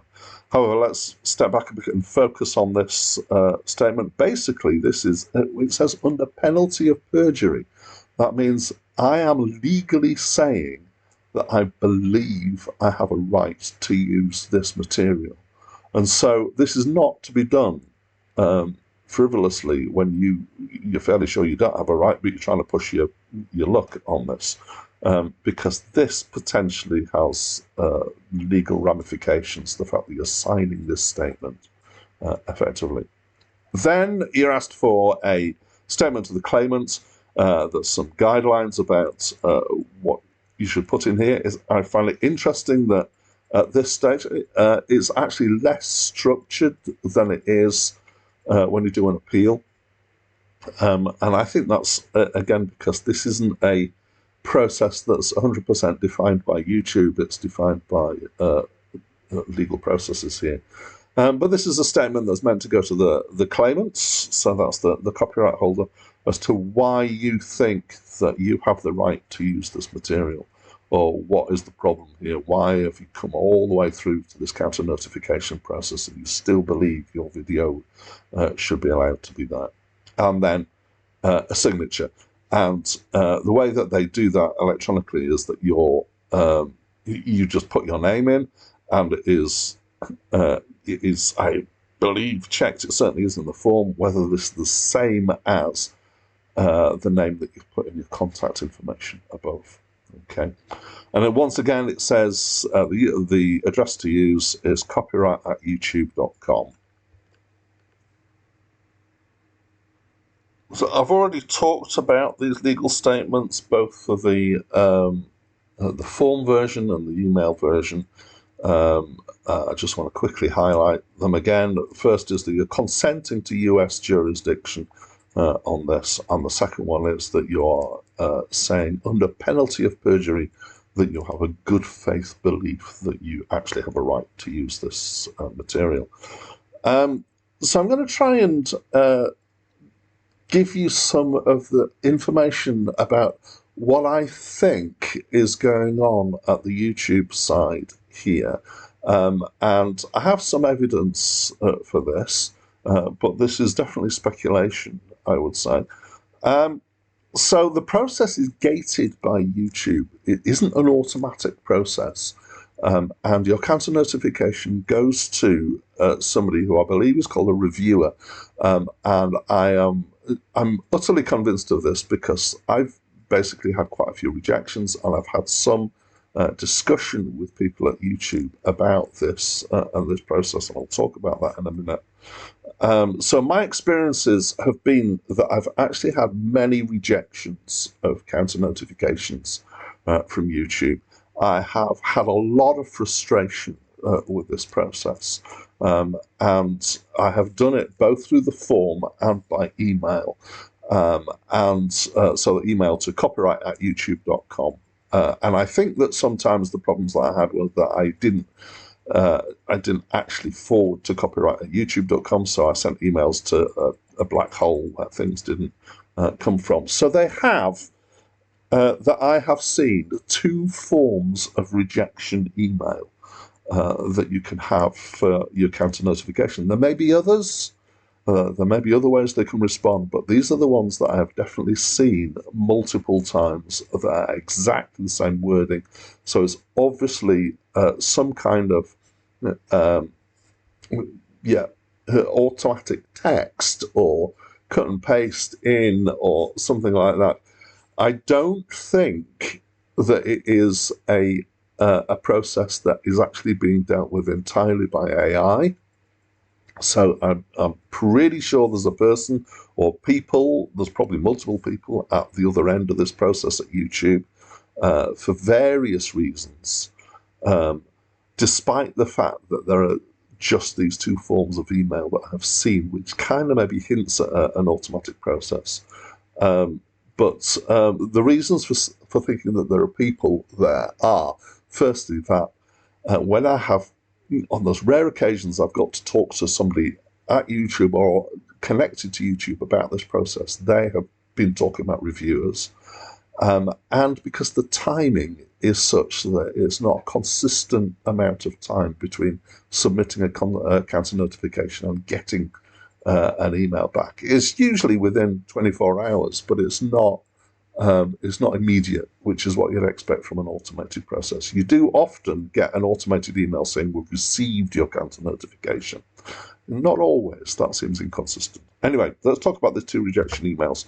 So the first one is, obviously there's a lot more words than this, but the central part of it says, we cannot process your counter notification based on the information that you have provided. And then it goes on to talk about you must include all the required information for account notification. And this is the one that I've received most often and has been the biggest cause of frustration that I've had, because as far as I could see, I was giving them exactly what they were asking for. And when I did it by email, I was listing it using the numbers that in the list that I showed on the email advice. And how can it be that when you're filling in information on a form and you've put something in every box, that then they think that there's something missing? I will reveal in a couple of minutes what I believe has been going on here, because I finally got some headway on this. Anyway, the second one is, it's not clear that you have a sufficient reason for a counter notification. And again, it gives you the same standard information about that, about required information and things like that. But my belief is that this is basically saying we've looked at your what you're saying to the claimant, and we don't think you have a valid fair use or other reason for having a counter notification. And I think it's good that they're checking this. I don't remember exactly what's happened in all these emails. It's been a bit of a flurry at times. But in retrospect, thinking back, I suspect that this has happened when I have forwarded an email to them and not put the body of what I want to say in the kind of the main email, and it's been in kind of lower down in the forwarded bits. And I think they've just looked at the first bit until my signature and then said, oh, you haven't put any statements in. I'm not, that speculation, I'm not entirely sure about that. I have had lots of attempts. I think my record is 11 attempts to get a counter notification accepted. I've had some that have, especially earlier on in the process, that have gone through straight away. But most of them have been rejected at least once. I tended to find that I was having more success when I did get success through email than I did through the form. And I think that there are subtle reasons for that. But as I say, 11 attempts and a lot of actual stress about this, because it's difficult when you're giving the same information, and sometimes you get different responses. So sometimes it feels like randomly they go, oh, okay, all right, we'll let this happen. Because I have been successful every time. I've only had 7. It feels like a lot more because I've had so many attempts at counter notifications. And inconsistent responses at the other end can be very frustrating. Although, it's highly frustrating when you're doing something and there is something that you're doing that's wrong, but they won't tell you, or they can't tell you. I'm fairly sure it can't, because I'm fairly sure that they were getting as frustrated with me at times as I was with them. Okay, so my attempts have been, I've tried all sorts of different approaches. I've tried being factual, which is probably mostly. I've tried being chatty. I had one that was accepted from a very chatty email that was kind of very friendly and went into lots of detail. I'm afraid I've had frustrated emails that I've sent to them. I've got very wound up at times about this. I've wanted to scream at them. Screaming doesn't quite work through email, but I felt like I wanted to. And I've tried to get help through various forms to try and work out how to get past these blocks that I've had. The various things that I've tried. So I've tried the YouTube help pages. I have found it's quite hard to get any help other than their advice on what you need to put into a counter notification, stuff that I've showed a little bit earlier in this video. Finding anything more specific about why it might be rejected, I found that impossible. It was quite hard to get anywhere in the help pages. There is a chat bot that you can talk to, but you have to give it certain categories, and it doesn't fit in any of these categories. And basically, it's not actually going to help you unless you're talking about something where you're you've subscribed as a premium member or something, and so it didn't give me any help through that. I have found, I have to say, YouTube very hard to contact. I would love to have found somebody I could talk to directly. I did eventually find that, and I'm going to reveal how I did that in a minute. This is typical right now, I think, of large companies online. Finding an individual contact to get through to get some help is almost impossible for any sizable company, I would say. I feel like it's a problem because I feel like I'm always the person with the exception, with the thing that doesn't fit into their categories that they've got on their website or in their the chatbots can't deal with me well enough. Sometimes they're really helpful, I have to say, and I understand why.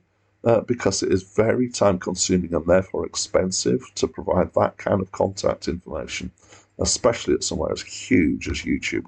I did find a forum with some YouTube experts. So they're not people who are employed by YouTube, but they have a lot of experience with YouTube. It took me a while to work out how to actually be able to post on the forum, and I did get to post on the forum, and I got some really good advice through that.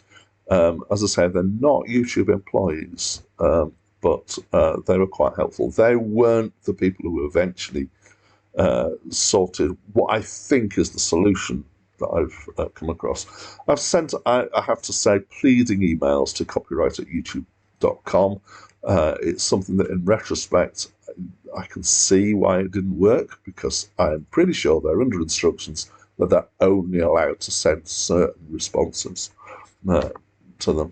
I've even resorted to ChatGPT to say, can you please write me a counter notification? And got them to do that, and then used what ChatGPT wrote and sent that in. And actually, the first time I used that format, I was successful. So I thought, there must be something here that's done it. And then the second time I tried to do it, it was rejected again. So I was quite frustrated by that. I had exactly the same wording. One was accepted and one was rejected. And then here's the big reveal. Finally, the people that I have found you can contact and will respond, and I've only done this twice so far, is through Twitter, and it's at Team YouTube. And I found this out, I can't remember where I got this information, that somebody said that they do actually respond. And that has been my experience, that I've had some dialogue with these people. And I found out what I think is why I've had so many rejections for my counter notifications, which is my house does not have a number. It's I understand it's as simple as that. I live in the UK. My house has never had a number. It's just got a house name. And in the UK, you can't just invent a number and put it on. Apparently in the US, every address has a number. And so they thought that my address was incomplete. And they were telling me I hadn't put all the required information because I had an incomplete address. Now, time will tell whether this is actually the killer solution. And this is the only thing that has been a stumbling block for me. But certainly, as soon as I found that out, and I sent in another counter notification with a note in my address saying there is no house number, there's just a name, it was accepted. And I'm sure I'll have this situation again, so I'm going to see how well it goes on. It was something really small and really simple, and I really, really wish that somebody at YouTube would have had the authority or the ability to say something to me about this. This was fed back through Twitter to say, basically they said you need to include all the required information, which includes a full address, including a house number. And that's what tipped me off. So when you get to the point where a counter notification is accepted, here's what happens in my experience. So it goes to the copyright holder, I'm pretty sure of that, and they are given 10 US working days to respond. So that doesn't matter whether they're in the US or elsewhere. It is done by working days in the US. And so basically that's, at normal times, that's 2 weeks, because that's, 5 working days in a week.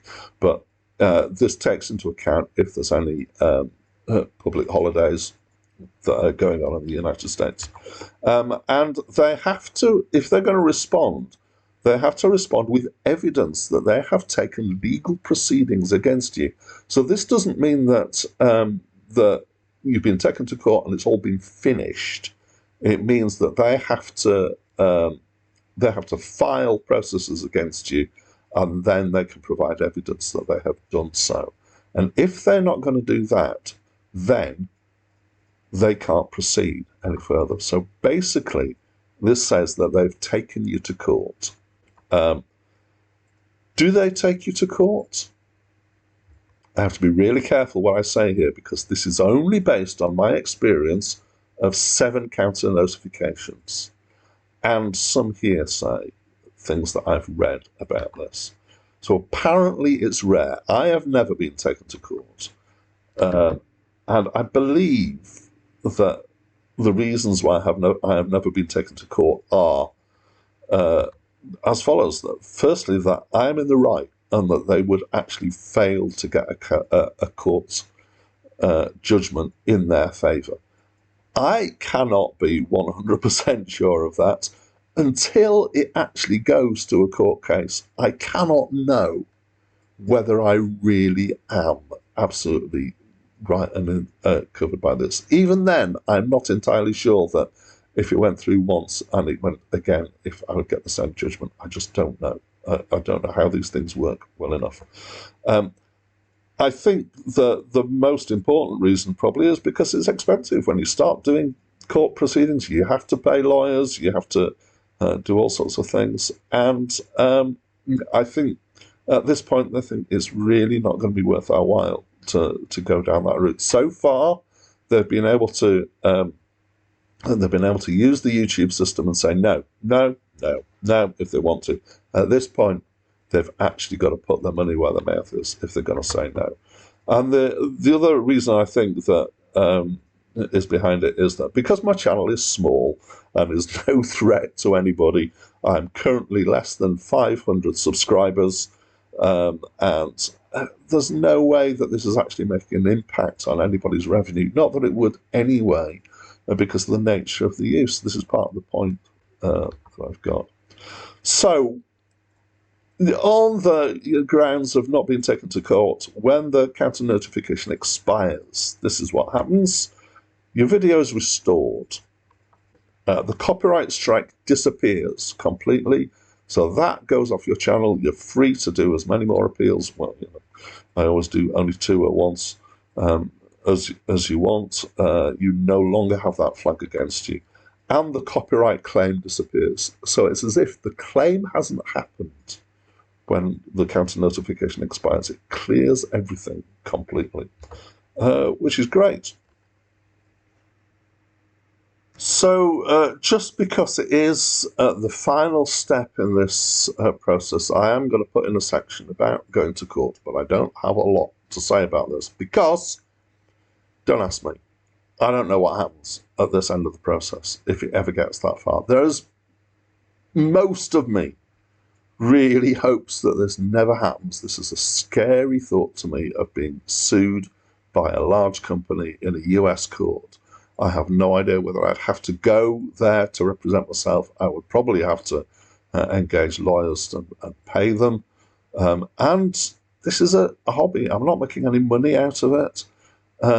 It's, to some extent, it's basically sheer stubbornness, which is why I chase these through all the way. It's because I do believe I have the right to use this. There's a tiny bit of, it's possible that in 2 or 3 years, or possibly even more, that the growth of my channel is enough to monetize it. And if that happens, I want as many of my videos available as possible so that I can actually do the monetizing. That's not what I'm about, though.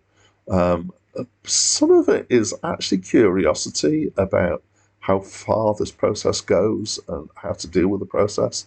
And when I kind of think about it in those terms, and I think about the frustration that I've had with council notifications. I kind of wonder if it's been worth it. But I've basically got locked into this process and have been following it through, so that's kind of why it's happened.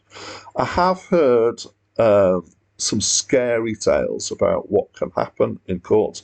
So my one thing that I have read or heard is that less than 1 in 1,000 get taken to court. I have no idea if that's true or not, and that is no guarantee that in your particular case that you're not that 1 in 1,000, or whatever happens. I've also heard scary tales about high payouts by the creator who's used somebody else's copyright material to the copyright holders, and a figure that I've heard is $100,000 US. That's a lot of money. So this is also why this thought scares me. So I just want to finish off with some little tales of some of the weirdest things that I've had happen to me through this process of dealing with these copyright claims. I've had some fairly odd things happen at times. Some of them are, mildly odd, and some of them are, I think, pretty freaky. So quite recently, I had a flurry of rejections of my disputes from UMG, which was after I had won a point. I think I got to I can't remember. I think this had got to the point where I had an appeal with them, and they had the appeal had timed out. It might have been so far as I don't think it was a cancel notification. My memory of this isn't quite right. But anyway, it timed out, and my video was cleared, no claim against it. And then in the next 2 days, I had 20-odd rejections from UMG, from the ones that were in process at that time. UMG are a big company, and I have no idea whether this has been something that's been caused by a sudden clampdown, somebody coming back from being on leave and processing a whole load all at once, or actually some kind of personal thing that was going on that they're trying to put pressure on me. I hope it's not the last, and I hope I don't end up in a kind of a war of attrition with UMG, but we're going to see what happens over the next while. So earlier in this video, I submitted an appeal, and it was for UMG. So I want to see what happens as a result of that. We're now the next day after I recorded that, and I haven't had a response yet. So maybe it was just a batch processing point. I want to talk about one particular video that I had done. I did a review of an album by a guy who uses the name Girl Talk, and the album is called Feed the Animals, and it's a mashup album, which basically means that he has used many, many pieces of other people's material and put them together to create an album. It's a great album, and it's got a lot of intelligence to the way things are put together. But apparently this guy is quite an advocate for fair use, and he stands up for the rights of people to do mashups and other things like that. And yet I still received a copyright claim against this. I was thoroughly blown over by this fact. He didn't go very much further, but that's kind of feels a bit like a double standard. But I'm fairly sure it wasn't him who was doing it. It would have been his label that released it. The other thing that's interesting on that is that so what would have been detected actually wouldn't have been Girl Talk's material. It would have been the material from the artist that he has sampled from. But it didn't trigger them. It triggered a copyright claim for him. Okay.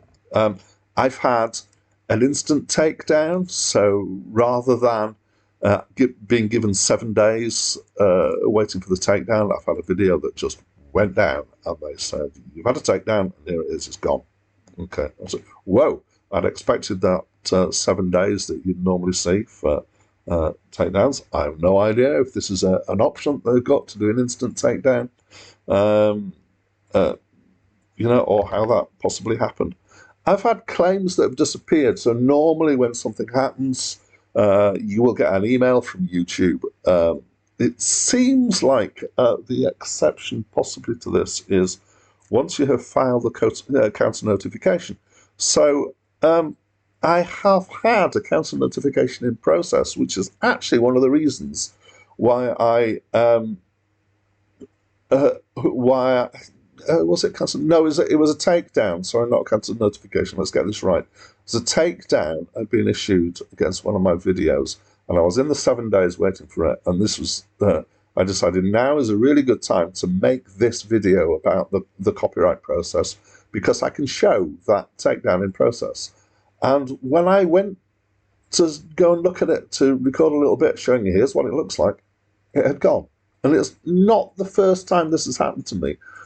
Sometimes takedowns just disappear. And I think it's the copyright holder changing their mind and saying, no, actually, we're not going to take down. But I have not had notification from YouTube that that's what's happening. So I don't actually know what's going on behind the scenes there. It's not the first time I've had it happen. I think I've had it happen 3 times in total. I've had a takedown overruled. In fact, I've had this twice. This is quite interesting. I did talk about this earlier, where a copyright holder had sent a request for my video to be taken down. But what I've received from YouTube is a video, not a video, an email saying, this claimant has tried to take down your video, but we have said that they can't because they haven't provided enough information. And actually, they've shown me the information that they've provided. I've seen some of the communication between the claimant and YouTube. And that's somewhat interesting because it shows that that's a gated process there. This is probably the weirdest one, is that I had a takedown issued against a video. And so you get 7 days before it gets taken down. But I always wait and get it taken down so that I can do the counter notification process. And it got to the date when it was meant to be taken down, and it wasn't taken down. It was still there.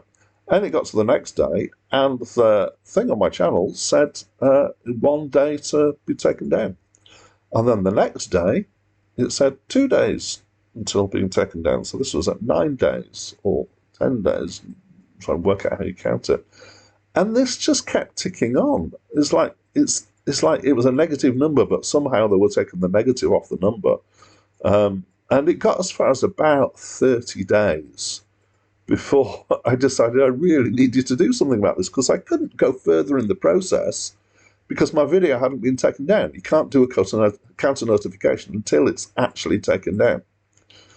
And this was the point in time when I actually found out about contacting YouTube through Twitter, and I contacted the YouTube team there and said, look, I've got something weird happening in that I've got a takedown that hasn't happened.